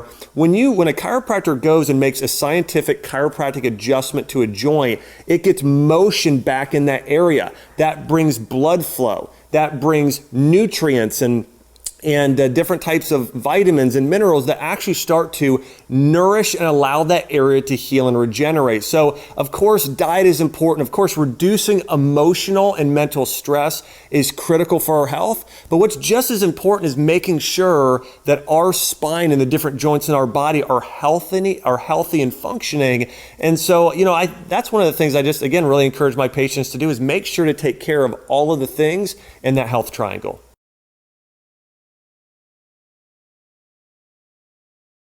So my encouragement to everybody is don't wait until you're sick before you have a problem. I know a lot of people out there that think they're fairly healthy, but truly they have some issues going on. I'll give you an example of this. My mom growing up at 40 years old, she was my gym teacher in elementary school. She was a swim instructor. So you looked at my mom, she looked fit, she looked healthy, but at 40 years old, my mom was diagnosed with breast cancer, which was so shocking to my family at the time. And my family went through all the conventional medical treatments. My mom went and had a mastectomy. She went through chemotherapy. And I remember her losing her hair. I remember how sick she got. And just thinking to myself, man, I never want to see anyone have to go through that again, and knowing there had to be a better way. And so, my mom 10 years later was diagnosed again. And that time we decided to take care of her all naturally. And so we started juicing vegetables. She started drinking bone broth, using essential oils like frankincense, using ancient remedies like reishi mushroom and turmeric. And 4 months later, went back and redid a CT scan, and my mom had completely healed from cancer. And so that being said, here's the thing I wish I could have gone back 20 years and my mom would have prevented that from happening in the first place. Here's the thing I tell people. I eat like I have cancer every day. I eat like I'm sick every day, so I never have those issues, because I'll tell you, a lot of times people can look good, but on the inside, they can be sick. And so I just want to encourage everybody, be thinking about your future, be thinking about your legacy. We want to be running around, playing with our grandkids. We want to be in our 80s, feeling good out there, still changing the world. And a big part of that is how we take care of our bodies now. Everything from diet to reducing stress to making sure you're making every visit, at your chiropractor's office, making sure that your spine and nervous system are healthy. And so I just would encourage everybody to, your body, the way you feel doesn't necessarily mean if you're healthy or if you're actually sick. And so right now, no matter how you're looking and feeling, you want to make sure that you're taking care of your body the best you possibly can.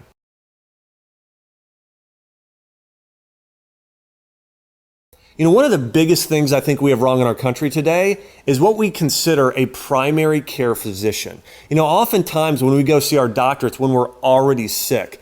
Primary care, your first line of healthcare should be going with what's natural, going to see a chiropractor or a doctor of functional medicine who, when you go and see them, they're going to do things that are natural to help you heal. If somebody is sick with a cold or flu, they can go to a natural physician and be prescribed ginger, elderberry, echinacea, golden seal, some of these natural remedies that boost the immune system.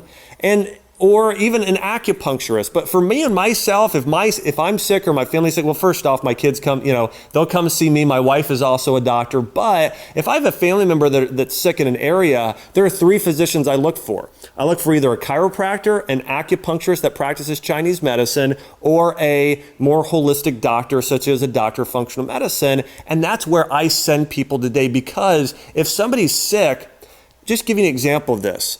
If I have a family member that's sick in another state, I'll send them to one of those healthcare practitioners because I don't want them getting put on antibiotic drugs. What people don't realize is these antibiotic medications today are very strong. What they'll do, they not only kill the bad bacteria, they kill the good bacteria that lines our intestines, which is a massive part of our immune system. A lot of us have heard this stat, 70% of our immune systems live in our gut.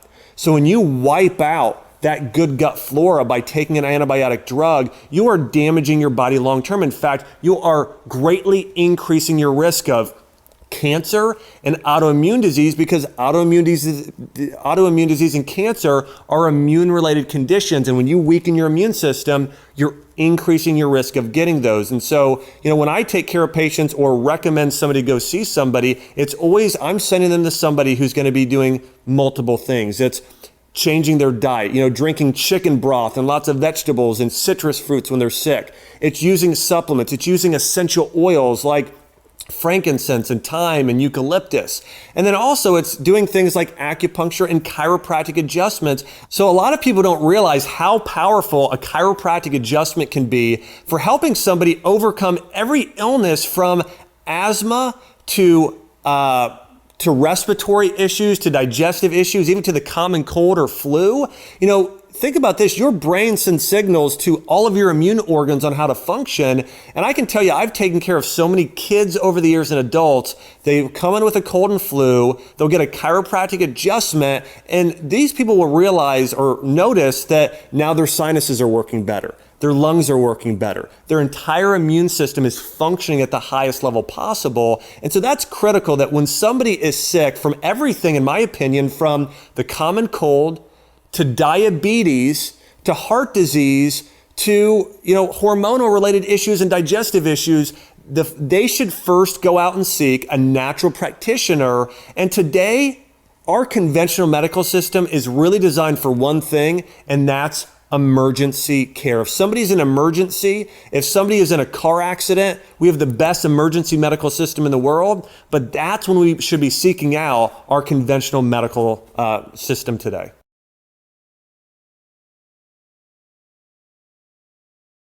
So, I'm just thinking about right now what the future looks like if we don't change the way our healthcare system is set up today. And what's going to continue to happen is we're going to see rates of autoimmune disease continue to rise. We're going to see rates of cancer. We're going to see rates of diabetes go through the roof. And we're going to bankrupt our country if we don't change things in really the path that we're on currently today. I think about how many kids that are being diagnosed with diabetes, autoimmune disease, thyroid issues, obesity. These numbers really just keep climbing. And the number of people addicted to opioids and pain medications. And so we're going to have a country that's full of addicts and full of people that are in such chronic pain that they're just unable to function. And so that's where we're headed if we don't change things. One of the things I get most excited about is seeing some of the changes that are happening in healthcare, but also online and just in terms of retail today. 10 years ago when I used to go to an airport, I couldn't eat anything. I couldn't find a snack for my life. Today, there are more salad bars with real foods. There are more snacks that are made with collagen, real fruit chips, a lot of natural snacks that you could never find before. Just think about that. When you go into a gas station or an airport, we're seeing a lot more healthy options than we ever have before. And I think people are waking up, they're more conscious. And here's one of the things I want to mention. I think one of the reasons why things are shifting is due to social media. A lot of people don't realize this. Pharmaceutical companies own the majority of media companies today. And that's why they're putting out so many commercials on television. They've sort of been able to do whatever they want. So for a long period of time, I think about my grandmother, she would just do whatever her conventional medical doctor told her to do because she was never told there's another way. Versus today on social media, hey, we have free speech to be able to speak the truth for what's going on in healthcare, what we're experiencing in our own lives. So I'm seeing a younger generation that we're starting to see and realize, you know what? I don't have to take a medication that has serious side effects, from everything from getting a rash to destroying my digestion to causing my ear to fall off, and I'm joking about that, but to a degree, you look at all the side effects of medications versus people today are realizing, well, rather than taking an antibiotic, why don't I just turn to oregano oil? Rather than taking a thyroid medication, why don't I turn to an ancient herb used in Ayurvedic medicine like ashwagandha? Rather than taking an opioid drug or painkiller, why don't I turn to turmeric or CBD oil? So now people are being educated through social media rather than traditional television. And I think for that reason, that's the breakthrough we needed, is people having this education or access to education, which is going to allow us to go into the future. And people are going to stop turning to conventional medicine first and start turning to natural medicine.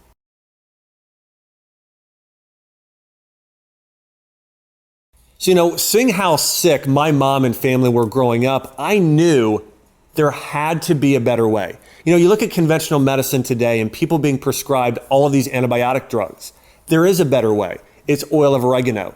You look at today of all the people being diagnosed with or prescribed thyroid medications. There is a better way. It's ashwagandha, an ancient Ayurvedic herb. You look at all of the people today addicted to opioid drugs and painkillers, there is a better way. Turmeric, CBD oil, and all of these natural remedies that have actually been used for thousands of years.